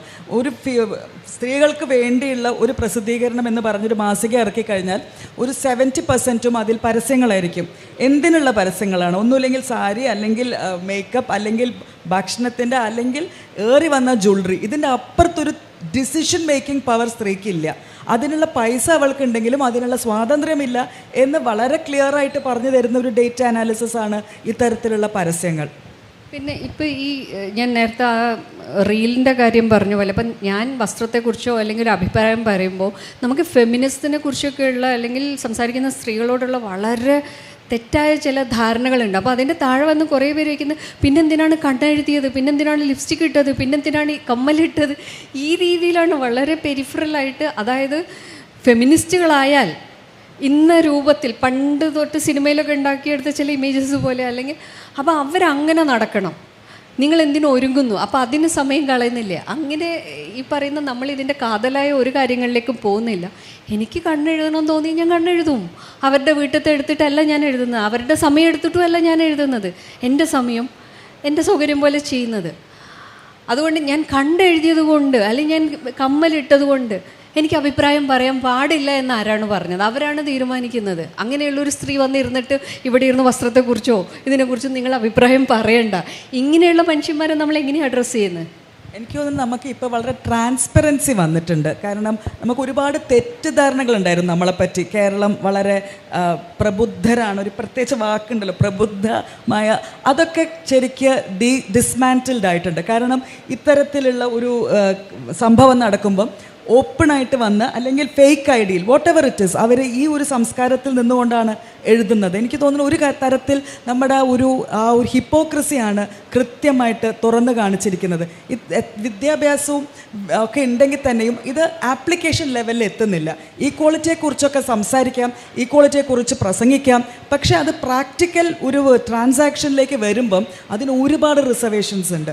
ആർക്ക് ഈക്വാളിറ്റി, ഹൂസ് ഈക്വൽ എന്നൊരു ചോദ്യം ഗംഭീരമായിട്ട് അവർ വീണ്ടും ഉയർത്തിക്കൊണ്ടുവരുന്നുണ്ട്. എനിക്ക് തോന്നുന്നത് ഇങ്ങനെ കമൻസ് വരുമ്പോൾ നമുക്ക് സൊസൈറ്റിയുടെ ഒരു പിക്ചറാണ് കിട്ടുന്നത്. ഇതൊക്കെയാണ് കുട്ടികൾ റിസർച്ച് ചെയ്തിട്ട് കണ്ടുപിടിക്കേണ്ടത്. This should be a focus of research, how they are revealing their true colours on social media, thinking that they are anonymous. അത് ശരിക്കുമാണ്. ഇപ്പോൾ അതായത് നമ്മുടെ സൊസൈറ്റി എത്രത്തോളം പ്രോഗ്രസ് ചെയ്തു, നമ്മുടെ അല്ലെങ്കിൽ നമ്മുടെ ഒരു തിങ്കിങ് പ്രോസസ്സ് എത്രത്തോളം പ്രോഗ്രസീവ് ആണെന്നുള്ളത് അറിയാൻ ഈ പറയുന്ന കുറച്ച് ഇതിൻ്റെ കമൻസ് നോക്കിയാൽ മതി. ഇത്രയും മോശമായിട്ട്, ഇത്രയും റിഗ്രസീവായിട്ട്, എത്രയോ ശരിക്കും പഴയതെന്ന് പറയാൻ ബുദ്ധിമുട്ടാണ്. കാരണം പണ്ട് ഇതിലും പ്രോഗ്രസീവായിട്ട് ചിന്തിച്ചിരുന്ന ഇപ്പോൾ സിനിമകളൊക്കെ എടുത്തു കഴിഞ്ഞാലും പണ്ട് പറഞ്ഞ അത്ര വിപ്ലവം ഇപ്പോഴത്തെ സിനിമകൾ പറഞ്ഞിട്ടുണ്ടോയെന്ന് ചില സിനിമകൾ കാണുമ്പോൾ തോന്നുന്നത്. ശരിക്കും ഞാൻ പറയാം, ഇപ്പം MTയുടെ ഒരു ചർച്ചകൾ നടന്നുകൊണ്ടിരിക്കുമ്പോൾ ഇടവഴിയിലെ പൂച്ച പോലത്തെ ഒരു മൂവി വേറെ വുമൺ വാസ് വോക്കലൈസിങ് ഹെർ ഡിസയർ. അതിൽ യാതൊരു തരത്തിലുള്ള എന്താ പറയുക, ഒരു നെഗറ്റീവ് സ്ലേർ ഇല്ലാതെ എടുത്ത, നെഗറ്റീവ് സ്ലാണ്ട് ഇല്ലാത്ത എടുത്തൊരു സിനിമയാണ്. അവിടെ ഡിസയറിനെ പറ്റിയുള്ള ഒരു റിഫ്ലക്ഷൻ അവിടെ കാണുന്നുണ്ട്. ഇത് വളരെ വിരളമായിട്ടേ നമ്മൾ മലയാളം സിനിമയിൽ കാണാറുള്ളൂ. സത്യമാണ് ആ പറഞ്ഞത്. ഒരു കാലഘട്ടത്തിൽ വളരെയധികം മുന്നോട്ട് പോയിട്ട് പിന്നീട് ഇപ്പം നമ്മൾ ഈ ന്യൂ ജനറേഷൻ സിനിമ എന്ന് പറയുമ്പോഴും അതിലെ സ്ത്രീകൾക്ക് തീരെ പ്രാധാന്യമില്ലാത്ത സിനിമകളാണ്. സ്ത്രീകൾ സ്ക്രീനിലേ കാണാത്ത ഒരവസ്ഥ, ഒരു ജെൻഡർ എപ്പാർത്തൈഡ് പോലെയാണ് നമുക്ക് കാണാൻ കഴിയുന്നത്, അല്ലേ? അത് ഇപ്പം ഈ പറയുന്ന ഇപ്പം സ്ത്രീകൾ മദ്യപിക്കുന്നതാണ് ഏറ്റവും വലിയ കാര്യം എന്നുള്ള പോലെ വേണമെങ്കിൽ KG ജോർജിൻ്റെയൊക്കെ സിനിമകൾ കണ്ടു കഴിഞ്ഞാൽ ഇതൊന്നും അല്ല, ഇതിൻ്റെ അപ്പുറം എല്ലാം പറഞ്ഞു കഴിഞ്ഞ് എന്ന് വിചാരിക്കും. അപ്പം ഈ പറഞ്ഞ പോലെ നമ്മൾ ശരിക്കും ഒന്ന് മതം എന്നുള്ളത് കൂടുതൽ പിടിമുറുക്കുന്നതായിട്ട് എൻ്റെ അനുഭവത്തിൽ എനിക്ക് തോന്നിയിട്ടുണ്ട്. നമ്മൾ എത്രത്തോളം പ്രോഗ്രസീവാണ്, നമ്മുടെ യങ്സ്റ്റേഴ്സ് ഇതൊന്നൊക്കെ കൊതറുന്നു, പുറത്തേക്ക് പോകുന്നു എന്ന് പറയുമ്പോൾ തന്നെ ഈ എല്ലാ വൃത്തികെട്ട ആചാരങ്ങളും അത് എല്ലാവർക്കും അതിൽ ഇക്വാലിറ്റി ഉണ്ട്. ഇന്ന ആൾക്കാർ എന്നൊന്നുമില്ല, എല്ലാവരും തന്നെ ഈ കാര്യങ്ങളൊക്കെ നല്ല ശക്തമായിട്ട് തിരിച്ചു വരുന്നുണ്ട്. അപ്പോൾ ഈ പറയുന്ന നമ്മുടെ ചിന്താഗതികളെയും ഒരു കണക്കിന് തോന്നണത് എന്താ വെച്ചാൽ, ഒരു റീസൺ സയൻസിന് വലിയ മാറ്റങ്ങൾ ഉണ്ടാക്കാൻ പറ്റി. പക്ഷെ ഒരു ഘട്ടം എത്തിയപ്പം പേഴ്സണലി എനിക്ക് തോന്നുകയാണ്, ഇപ്പം നമ്മൾ ഹോസ്പിറ്റൽസിലൊക്കെ പോയി കഴിഞ്ഞാൽ വലിയ ബിംബങ്ങളാണ്, അല്ലെ, റിലിജിയസ് സിമ്പിൾസാണ് ഭയങ്കരമായിട്ട്. പല ഡോക്ടേഴ്സും എൻ്റെ അറിവിൽ പറഞ്ഞിട്ടുണ്ട്, നല്ലോണം പ്രാർത്ഥിക്കൂ. അവിടെ മുതൽ ഈ ഒരു സ്കിസം വരുന്നുണ്ട്. എനിക്കറിയാം, ഈ ചാൾസ് ഡാർവിൻ്റെയൊക്കെ തിയറി ഓഫ് എവല്യൂഷൻ വരുമ്പോൾ ഒരു വലിയ ഡിലമ വരുന്ന ഒരു സൊസൈറ്റി ഉണ്ടായിരുന്നു. ഇപ്പം എന്ത് ചെയ്യുന്നു? ചാൾസ് ഡാർവിനെ പറ്റി ഒരു ചോദ്യം പരീക്ഷയ്ക്ക് വന്നാൽ തെറ്റുകൂടാതെ മുഴുവൻ എഴുതിയിട്ട് കുട്ടി പുറത്ത് വന്ന് പറയുന്നു, ദൈവമേ ഞാൻ എഴുതിയതൊക്കെ ശരിയാവണേ. ഒരു തരത്തിലുള്ള ഒരു ആപ്ലിക്കേഷൻ പ്രോസസ്സ് അവിടെ നടക്കുന്നില്ല എന്നുള്ളതാണ്. പിന്നെ എഗെയിൻ ഈ സോഷ്യൽ മീഡിയയിൽ ശ്രദ്ധിച്ചാൽ മനസ്സിലാവും, റിവൈവലിസ്റ്റാണ്. പല പഴയ ട്രഡീഷൻസും വളരെ ഭംഗിയായിട്ട് കാണിച്ചു കൊടുക്കുകയാണ്. പക്ഷെ ഇവരോട് പറയുന്നില്ല. എനിക്കിപ്പോൾ എൻ്റെ ഒരു കോണ്ടെക്സ്റ്റിലേ പറയാൻ പറ്റുള്ളൂ, ഈ പല ആചാരങ്ങളും വളരെ എക്സ്ക്ലൂസിവിസ്റ്റ് ആയിരുന്നു എന്നീ കുട്ടികൾക്കാരും പറഞ്ഞു കൊടുക്കുന്നില്ല. ഭർത്താവ് മരിച്ച സ്ത്രീ പാർട്ടിസിപ്പേറ്റ് ചെയ്യരുത്, ഇന്ന ജാതിയിലുള്ള സ്ത്രീ പാർട്ടിസിപ്പേറ്റ് ചെയ്യരുത് എന്ന തരത്തിൽ ഉണ്ടായ ചടങ്ങുകളായിരുന്നു ഇത് എന്നുള്ളത് കൺസീൽ ചെയ്തുകൊണ്ട് ഇത് വളരെ അട്രാക്റ്റീവായി പാട്ടും ഡാൻസും ഒക്കെ മാത്രമായിട്ട് കാണിച്ചു കൊടുക്കുമ്പോൾ തീർച്ചയായിട്ടും ഒരു റിവൈവലിസത്തിലേക്ക് നമ്മൾ പോകും. ഇത് നമ്മൾ എത്ര ഘോരം പോയി പ്രസംഗിച്ചാലും ഇതിനൊന്നും വലിയ മാറ്റം വരില്ല. കാരണം ഇമേജസിന് അത്രയും ശക്തിയുണ്ട്. ഹലോ മാം, എനിക്ക് ചോദിക്കാനുള്ളത് റഫീഖ മാഡമിനോട്, ഷൈന മാഡം, മാഡത്തിൻ്റെ കൺസെപ്റ്റിൻ്റെ മോഡേണിറ്റി എന്താണ്? അതിൻ്റെ criterias, what's the criteria for the modernity as per your concept? Modernity എന്നുള്ളത് കൊണ്ട് എന്താണ് ഉദ്ദേശിച്ചതെന്നും കൂടെ പറയാൻ പറ്റുമോ? അതായത് എല്ലാ കാലവും നമ്മൾ ജീവിക്കുന്ന ഒരു സമയം നമ്മുടെ മോഡേൺ ഏറ്റവും മാഡത്തിൻ്റെ ഒരു സ്റ്റേറ്റ്മെൻറ്റ് ഞാൻ വായിച്ചിരുന്നു 2 വർഷം മുന്നേ ഉള്ള, Kerala is not ready to change its to modernity. അപ്പം ആ മാഡം ഉദ്ദേശിക്കുന്ന മോഡേണിറ്റീൻ്റെ ക്രൈറ്റീരിയാസ് എന്താണെന്ന് അറിഞ്ഞപ്പോൾ. അങ്ങനെ ഒരു സ്റ്റേറ്റ്മെൻറ്റ് ഞാൻ പറഞ്ഞതായിട്ട് ഞാൻ ഓർക്കുന്നില്ല. വേറെയും പല ഷാഹിനമാരുള്ളത് കൊണ്ടുള്ള കൺഫ്യൂഷനാണോന്ന് അല്ല, മാതൃഭൂമി ന്യൂസിൽ വായിച്ചത്. ഓക്കെ. ഒന്ന് ഈ പറയുന്ന ഇപ്പം നേരത്തെ MTയുടെ കാര്യം പറഞ്ഞതുകൊണ്ട് അത് വെച്ചിട്ട് പറയാം. അതായത് നമ്മളിപ്പോഴും നമ്മുടെ ഒരു ഊർജത്തിൻ്റെ ഒരു വലിയൊരു പങ്ക് ചെലവഴിക്കുന്നത് മറ്റുള്ളവരെ ജഡ്ജ് ചെയ്യാനാണ്. മറ്റുള്ളവരെ ജഡ്ജ് ചെയ്യുക, അവരെങ്ങനെ പെരുമാറണം, അവരെന്ത് വസ്ത്രം ധരിക്കണം, ഇങ്ങനെയുള്ള കാര്യങ്ങളാണ് നമ്മളിപ്പോഴും 25 തുടങ്ങി. പക്ഷേ നമ്മുടെ ചിന്തകൾ മറ്റുള്ളവരുടെ വസ്ത്രധാരണം, ഇപ്പോൾ ഈ പറഞ്ഞ കേസൊക്കെ വന്നപ്പോൾ എന്തിന് ഈ ഡ്രസ്സ് ഇടുന്നു, അല്ലെങ്കിൽ ഇങ്ങനെയുള്ള കാര്യങ്ങൾക്കാണ് നമ്മൾ കോൺസെൻട്രേറ്റ് ചെയ്യുന്നത്. അതായത് ആസ് ഇഫ് നമ്മുടെ ജീവിതം വളരെ പെർഫെക്റ്റ് ആണെന്നുള്ള പോലെ. എന്നെ സംബന്ധിച്ചിടത്തോളം മോഡേണിറ്റി എന്ന് പറഞ്ഞു കഴിഞ്ഞാൽ ഒന്ന് സയൻറ്റിഫിക് ആയിട്ടുള്ള ചിന്താ രീതികൾ വരിക എന്ന് തന്നെ പറയും. മതം എന്ന് പറയുന്നത് ഓരോരുത്തരുടെയും തീർത്തും വ്യക്തിപരമായിട്ടുള്ള ഒരു മനുഷ്യൻ്റെ മാത്രം കാര്യമാണ്. അവരുടെ വീട്ടുകാര്യം എന്ന് പോലും ഞാൻ പറയില്ല. നമ്മൾ ഇന്ന വീട്ടിൽ ജനിച്ചത് കൊണ്ടാണ് ഇന്ന മതത്തിൽ എത്തിപ്പെടുന്നത്. 99.9% ആളുകളും, വളരെ കുറച്ച് ആളുകൾ മാത്രമേ ഇന്ന് പുറത്ത് കിടക്കുകയോ അല്ലെങ്കിൽ അവരവർക്ക് വേണ്ടത് ചൂസ് ചെയ്യുകയോ ചെയ്യുന്നുള്ളൂ. അപ്പോൾ ബൈ ഡിഫോൾട്ട് എന്ന് പറഞ്ഞ പോലെ നമ്മൾ ഇതിലേക്ക് വരുന്നു. അതിൽ തന്നെ എന്തൊക്കെ ഉൾക്കൊള്ളണം, എന്ത് പ്രവർത്തിക്കണം, അല്ലെങ്കിൽ എന്നുള്ള വിശ്വസിക്കണം എന്നുള്ളത് തീർത്തും ഒരാളുടെ വ്യക്തിപരമായ കാര്യമാണ്.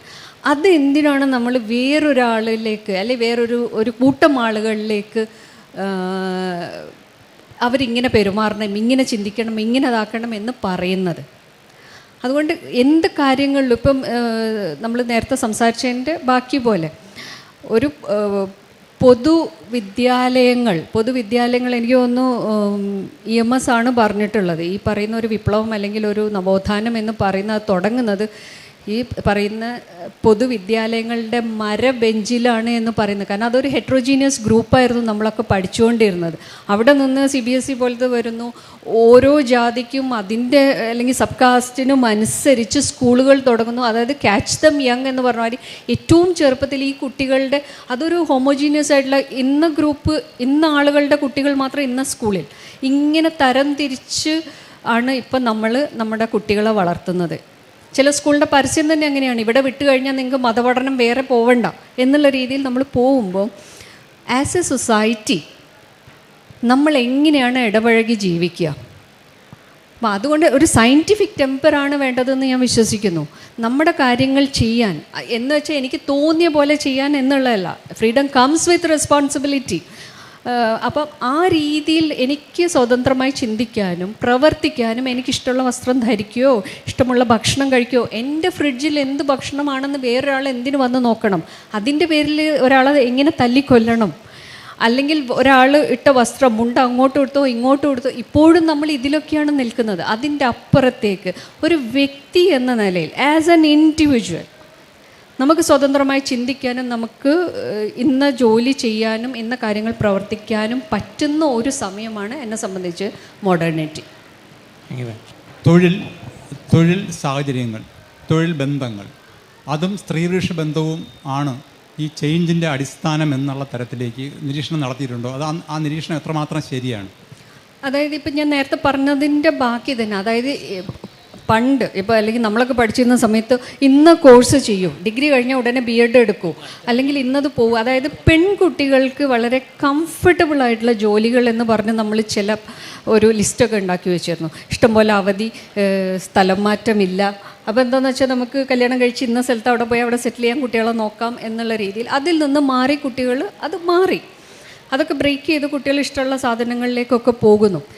ഇനി ഈ പറയുന്ന ഒരു തൊഴിലെടുത്ത് നമ്മൾ പോകുമ്പം ഈ തൊഴിൽ എന്ന് പറയുന്നത് ആണായാലും പെണ്ണായാലും അല്ലെങ്കിൽ ട്രാൻസ് വ്യക്തി ആയാലും ആരായാലും അത് അവരുടെ അവകാശമാണ് ജീവിക്കാനുള്ള, നമ്മുടെ ബേസിക് റൈറ്റ്സിൽ വരുന്ന ഒന്ന്.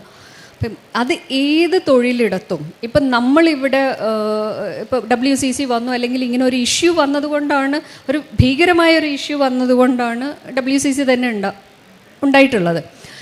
ഇപ്പം ഈ എന്ത് കേസ് വന്നു കഴിഞ്ഞാലും പ്രതികരിച്ചു കഴിഞ്ഞാൽ പൊതുജനം എന്ന് പറയുന്ന ആളുകൾ ആദ്യം ചോദിക്കും എന്തുകൊണ്ട് അന്ന് പരാതിപ്പെട്ടില്ല, എപ്പോഴും ചോദിക്കുന്ന ഒരു സാധനം. അപ്പോൾ എന്തുകൊണ്ട് പരാതിപ്പെട്ടില്ല? സംഭവിച്ച ആ മൊമെൻറ്റിൽ അല്ലെങ്കിൽ വിത്തിൻ അവേഴ്സ് എന്ന് കൂടെ പറയാനില്ല, ഒരു MLA-യുടെയും കൂടെ സാന്നിധ്യത്തിൽ DGP മുതൽ ഏറ്റവും ഉയർന്ന ഉദ്യോഗസ്ഥനടക്കമുള്ളവർക്ക് പരാതി കൊടുത്തിട്ട് 7 വർഷമായിട്ടും തീരുമാനമാവാത്ത ഒരു സൊസൈറ്റിയിലാണ് കേരളം എന്ന് നമ്മൾ ഈ പറയുന്ന നേരത്തെ പറയുന്ന ഉത്ബുദ്ധരും എന്നൊക്കെ പറയുന്ന ആളുകൾ ജീവിക്കുന്നത്. അപ്പം ഏത് തൊഴിലെടുത്തും അപ്പം ചോദിക്കുന്ന കുറേ സ്ത്രീകളടക്കം വന്നിട്ട് പറഞ്ഞു എന്തുകൊണ്ട് എനിക്കത് കംഫർട്ടബിൾ, എനിക്കത് ചെയ്യാൻ താല്പര്യമില്ല എന്ന് പറഞ്ഞുകൂടാ, എന്തുകൊണ്ട് നോ പറഞ്ഞുകൂടാ. അതായത് നിങ്ങൾ ജോലി, എനിക്കിഷ്ടപ്പെട്ട ജോലി ഞാൻ ചെയ്യേണ്ട, ഞാനിപ്പോൾ അഭിനയിക്കാൻ പോയി മോശം അനുഭവങ്ങളുടെ, എന്നാൽ നിങ്ങൾ അഭിനയിക്കേണ്ടെന്ന് നിങ്ങളെങ്ങനെ പറയാം? അതല്ല സൊല്യൂഷൻ. ഏത് ജോലി ഇപ്പം മീഡിയയിലുണ്ട്. ഇപ്പം എനിക്കൊന്ന് റീസെൻ്റായിട്ട് ഇപ്പോൾ അഞ്ജന ശശി ഒരു കേസ് ഫയൽ ചെയ്തിട്ടുണ്ട്, ജേർണലിസ്റ്റായിട്ടുള്ള. അവർക്ക് തൊഴിലിടത്ത് നേരിട്ട് ഈ പറഞ്ഞ സെക്സിസ്റ്റ് ഹരാസ്മെൻറ്റിനെ കുറിച്ചിട്ട് അതിനെപ്പറ്റി നടപടി ആയിട്ടില്ല. അപ്പോൾ ഏത് വർക്ക് പ്ലേസിലും ഏത് ജോലിയും ഏത് വ്യക്തിക്കും നമ്മുടെ കോൺസ്റ്റിറ്റ്യൂഷൻ അനുവദിക്കുന്ന സ്വാതന്ത്ര്യത്തോടു കൂടി ചെയ്യാനും അതിന് ഈക്വൽ പേ ഉണ്ടാവുകയും വേണം എന്നുള്ളതാണ്. അത് എന്ത് ജോലിയും ആയിക്കോട്ടെ. അതാണ് ശരിക്കും ഇപ്പം നമ്മൾ ഇന്ന ജോലി ആണിന് ഇന്ന ജോലി പെണ്ണിന് എന്നുള്ള ഇതല്ല. അപ്പോൾ അവർ ചോദിക്കും ഫിസിക്കലായിട്ട് നിങ്ങൾക്ക് ഇന്നത് ചെയ്യാൻ പറ്റുമോ? ഇക്വാലിറ്റി എന്ന് പറഞ്ഞു കഴിഞ്ഞാൽ 200 കിലോ ഭാരമുള്ള മറ്റേ ഗ്യാസിൻ്റെ കുറ്റിയെടുത്ത് പൊക്കുന്നതല്ല, 200 കിലോ ഭാരമുള്ള ഗ്യാസ് എന്നല്ല, അതല്ല. ഇപ്പം എനിക്ക് ഇന്ന മേഖലയിൽ ജോലി ചെയ്യണം, അങ്ങനെയാണെങ്കിൽ എനിക്ക് എൻ്റെ ഇപ്പം ഞാൻ സ്ത്രീ എന്ന് പോട്ടെ, ഒരു വ്യക്തി എന്നുള്ള രീതിയിൽ എനിക്ക് മാനസികമായോ ശാരീരികമായോ ബുദ്ധിമുട്ടില്ലാത്ത രീതിയിൽ ജോലി ചെയ്യാൻ പറ്റണം. അത് എല്ലാ വ്യക്തികൾക്കും ഒരുപോലെ സാധ്യമാവണം.